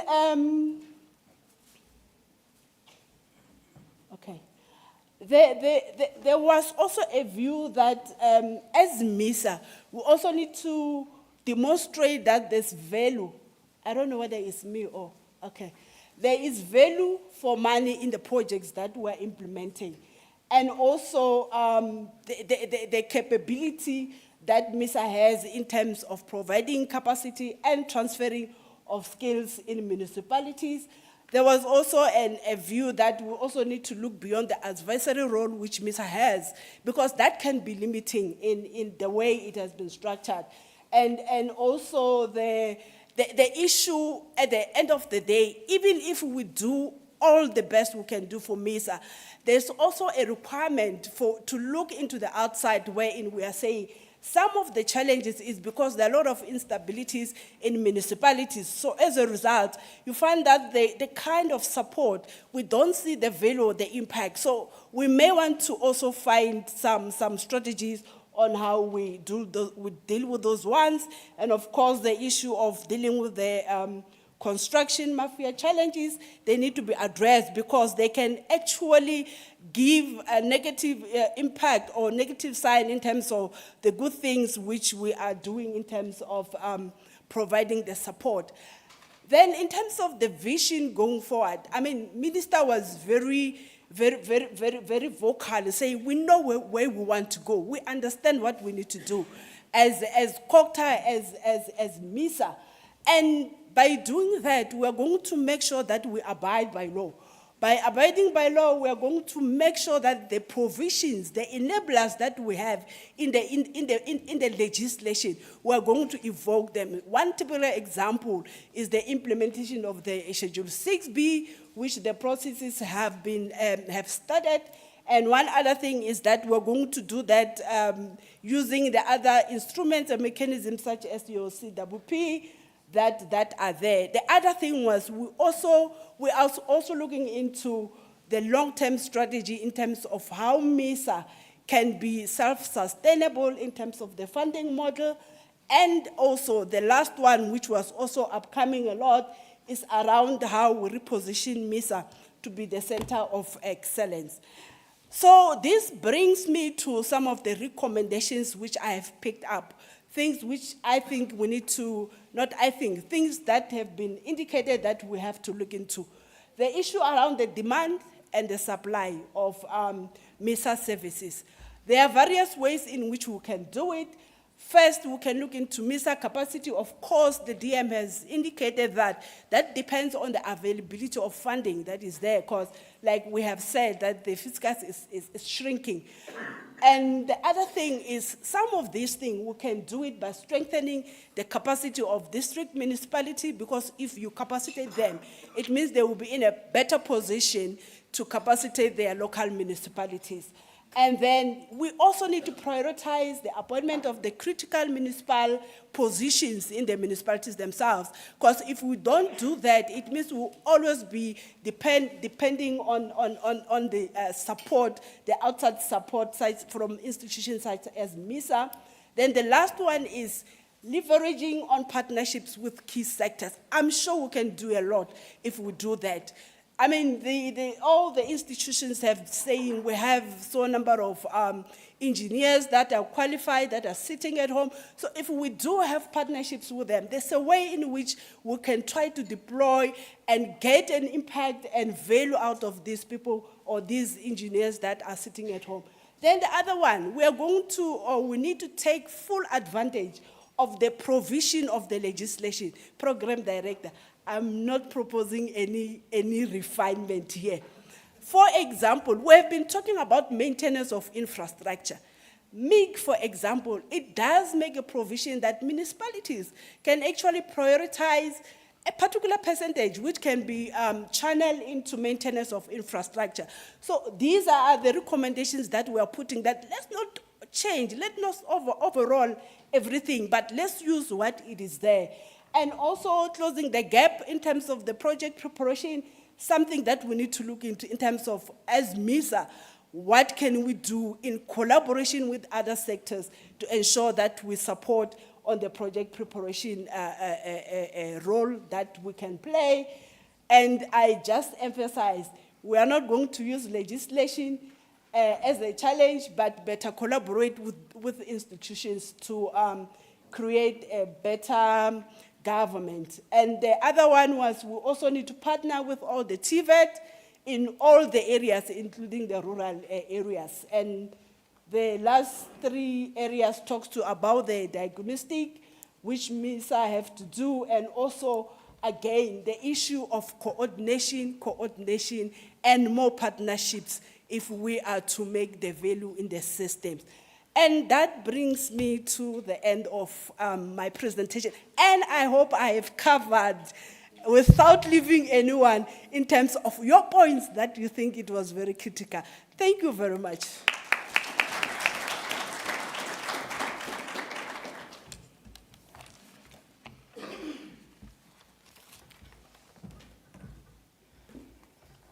Thank you, Ms. Nkosi. I think that was well summarized. Thank you for making those notes and staying away from saying there is no money.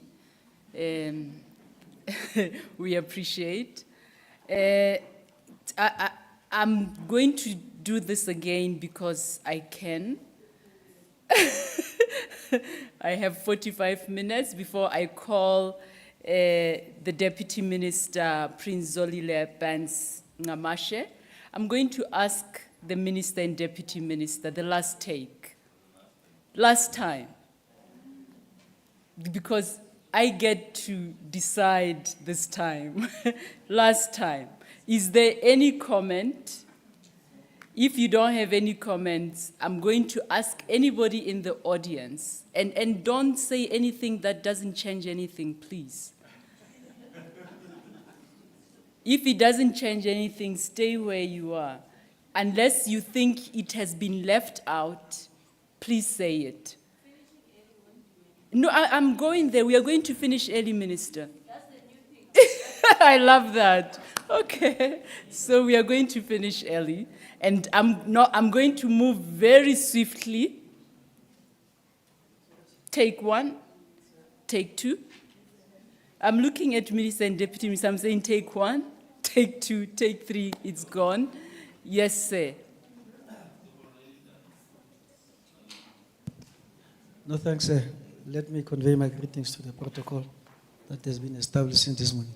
I'm Buffy Dilelenko, the head of department of Coxstar from the Northern Cape. Something that we have not touched on or that has been under discussion is the supply and demand in terms of material. As government, are we price takers or are we price makers? So this assignment needs to be given to MISA also and other institutions of government that deal with infrastructure. I don't know whether it has been raised possibly with the time I went out, but for me it is key. Because a lot of money, whether you go into road infrastructure or it's human settlement, there is a need for material supply.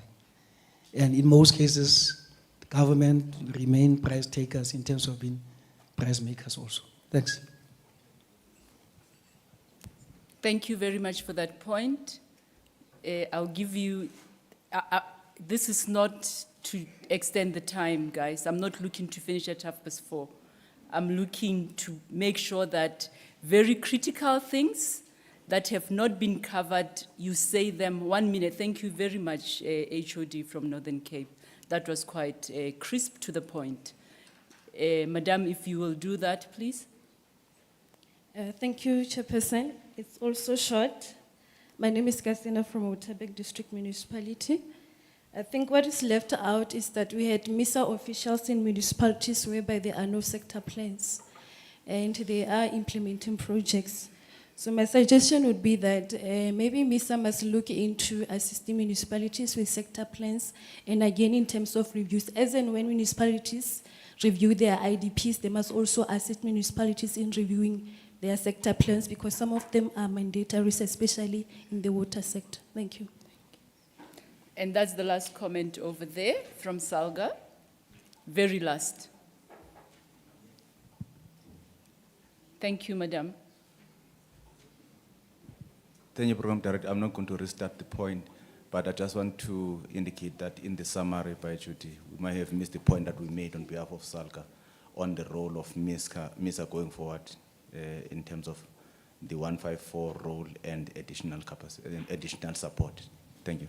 Thank you. Thank you very much. So this is where we are wrapping out. We are going to get closing remarks and way forward from the Deputy Minister of Cooperative Governance and Traditional Affairs. He's the Deputy Minister that leads the Traditional Affairs branch within the department. Deputy Minister Prince Zolile Benz Ngamashe, we welcome you to the stage.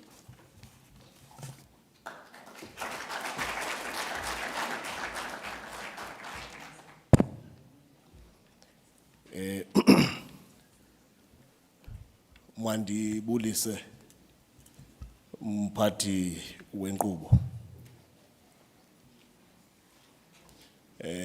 Ndiqaphele bonke abantu abalapha abaze ngokumenywa. Uzawusitha umhlana lo msitho weminyaka eli-10. uMampembe umphathiswa undabele inxaxheba yokuqwela ingqokoqo.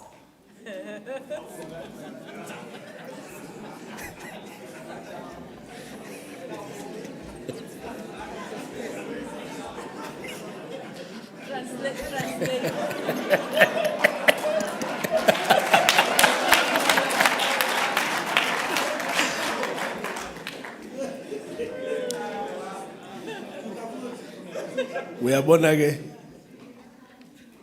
ingxaka ndibeka kuyo yeyo kokuba inxaxheba enje ukuphongoma ayabele iququlurhana lombundlwana osathungululayo.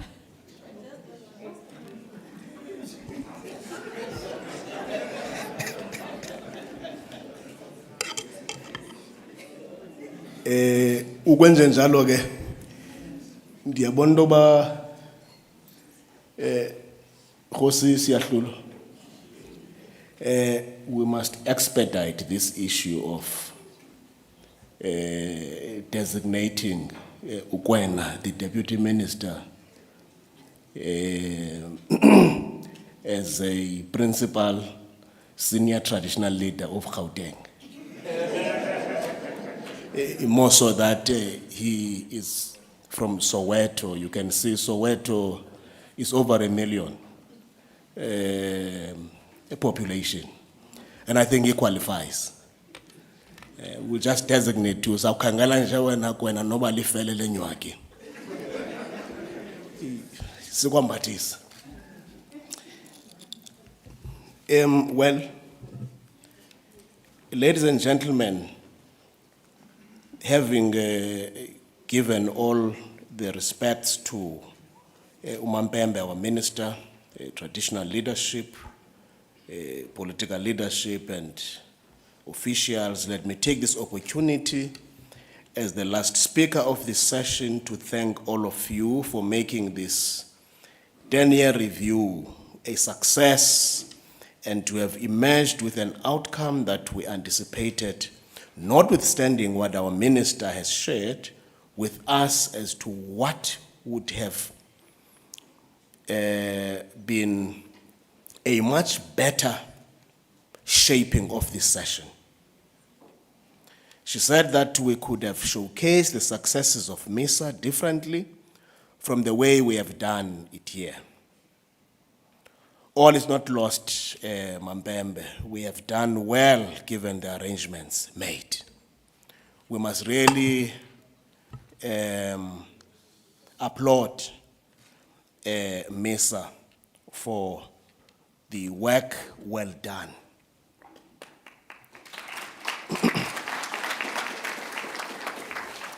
And of course, I want to extend my appreciation to the mayor for having welcomed us earlier here in his city. The mayor said we need to learn from one another's experience as municipalities. One of the areas of focus should be on shared responsibility for infrastructure revitalization. And that is what he said. Kwena articulated Ukwena ke ngu-Deputy Minister Parkstown. Umampembe ngu-Minister. They can work in an environment that involves traditional leadership and not be called by their clan names. And I've just adopted, where's DDG? Nguchawe Loa. Where's Kevin? Where's Kevin?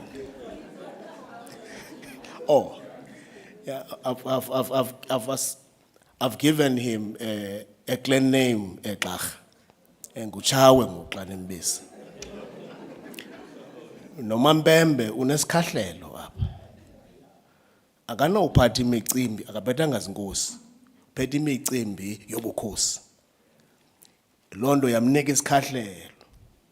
Azwe lonke.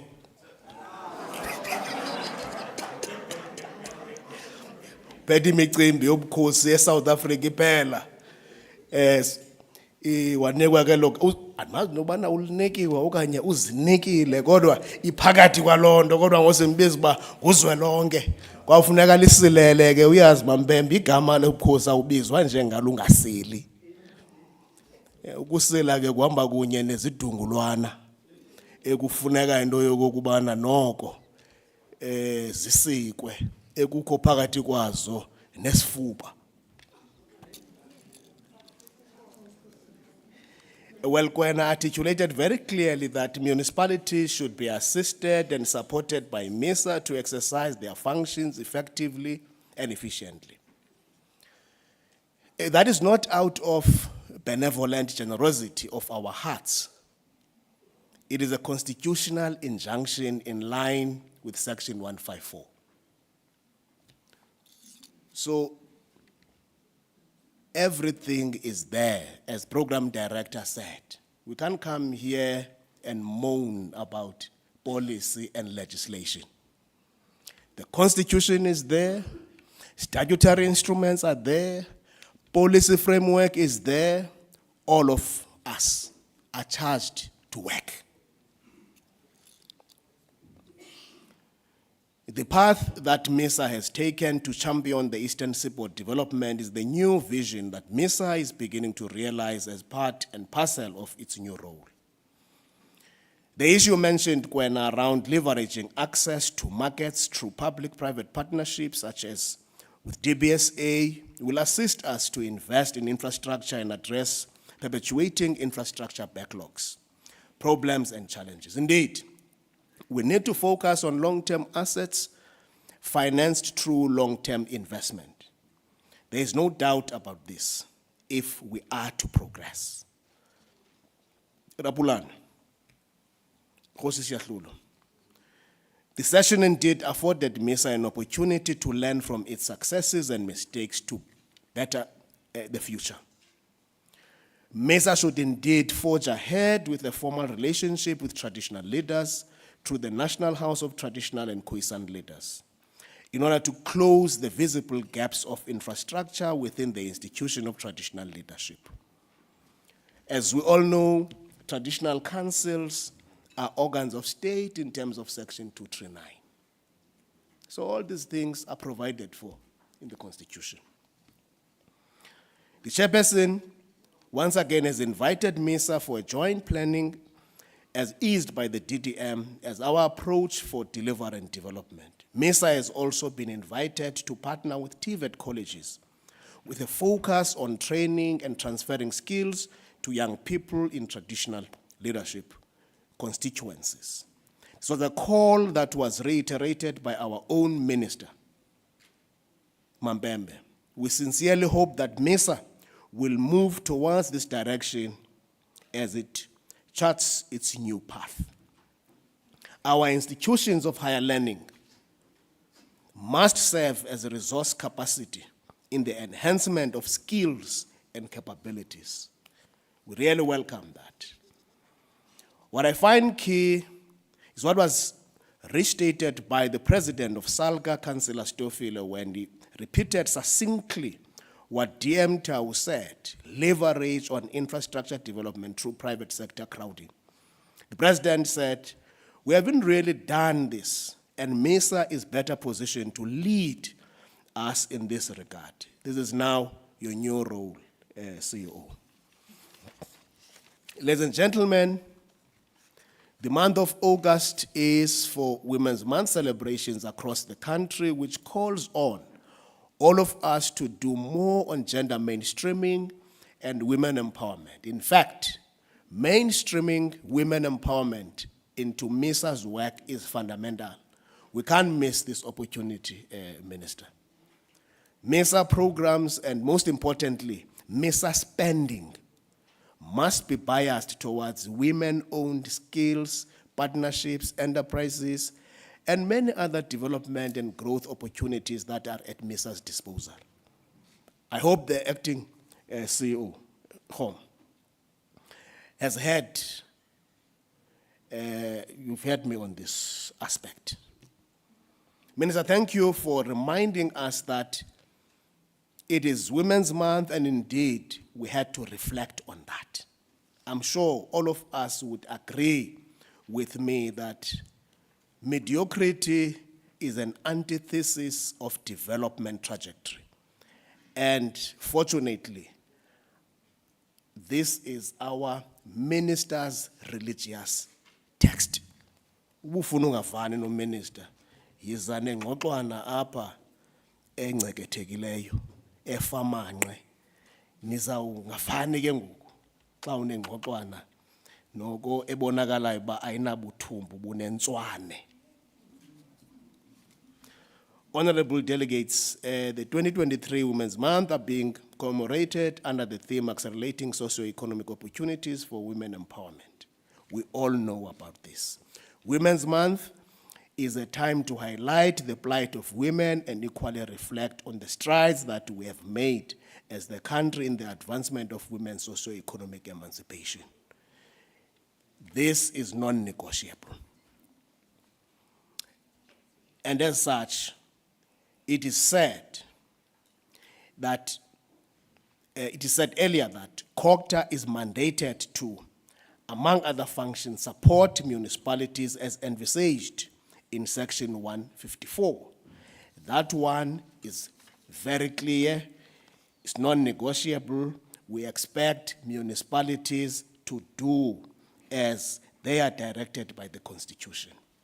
The functions performed by municipalities are mainly on municipal governance, administration, financing management, and infrastructure management. These are the key performance areas that require national and provincial governments to support municipalities.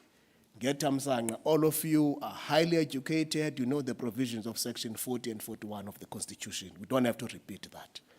MISA was established under the Department of Cooperative Governance and mandated to assume the department support function to municipalities. In as far as infrastructure provisioning is concerned, the mandate required MISA to strengthen and support the capacity of municipalities to plan, deliver, operate, and maintain infrastructure. Uyabona ke, Minister, truth be told, in a number of cases, the elephant in the room is the shameless, insatiable appetite to steal. That is the elephant in the room. Ubusela obungena zintloni. Ubusela obungena sicheme. Yeyona nto leyo eyingxaki enkulu uve kuthiwa iproject ayi-implementwanga kusakhangela uba leliphi ihashe emakwanjwe nalo.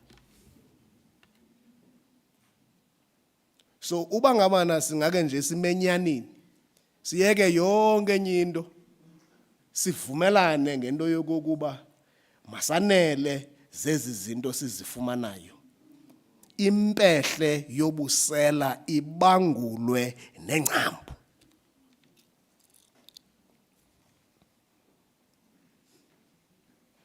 Because it undermines the democratic gain and wane away the confidence, trust, and faith in the ability of public institutions to change the lives of citizenry for the better.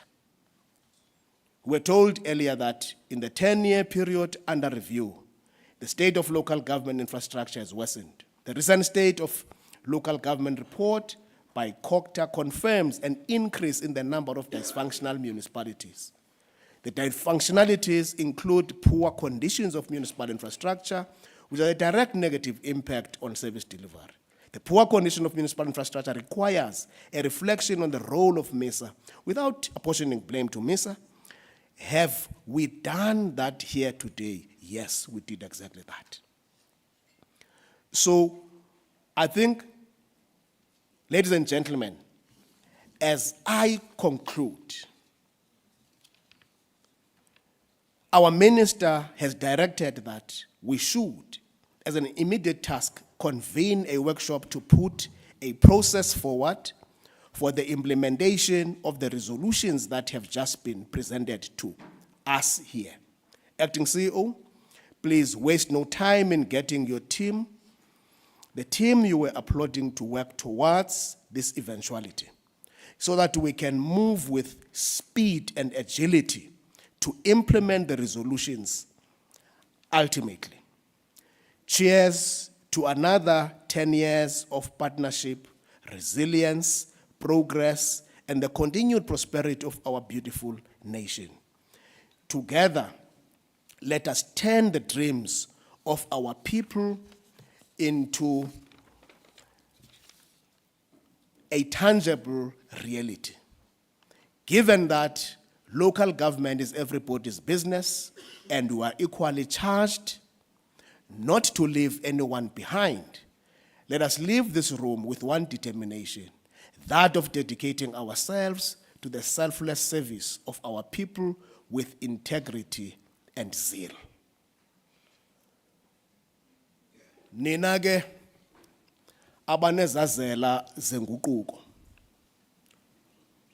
godukani nihlafuna uchongo olukule ncwadi yomprofeti uYeremiya.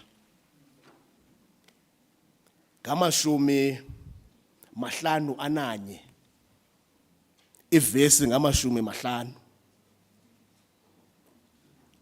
Kukho amazwi phaya athi, nina nisindileyo ekreleni, hambani musani ukuma.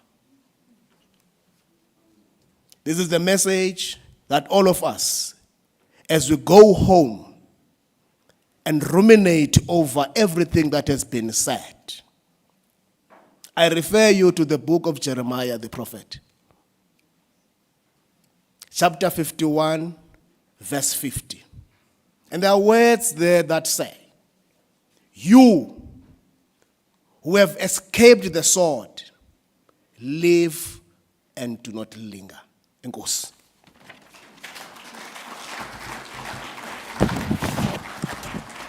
Thank you very much. Thank you very much, Deputy Minister. Oh, our political leadership has been amazing with time today. Thank you very much. Very, very impressive. Thank you. And thanks for that pointed closure. I'm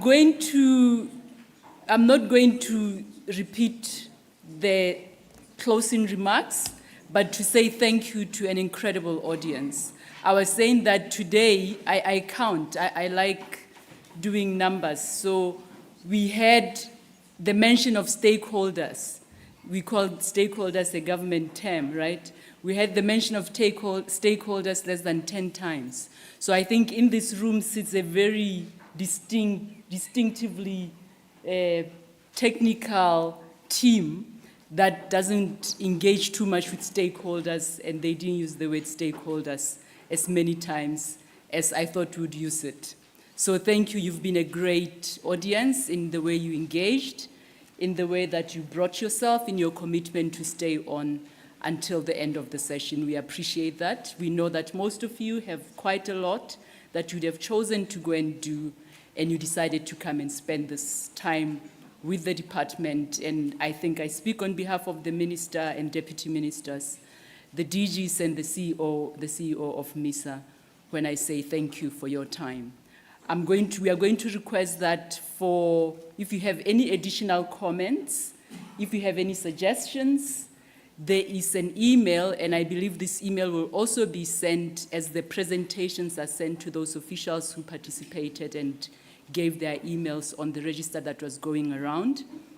They have to be sent to communications@misa.gov.za.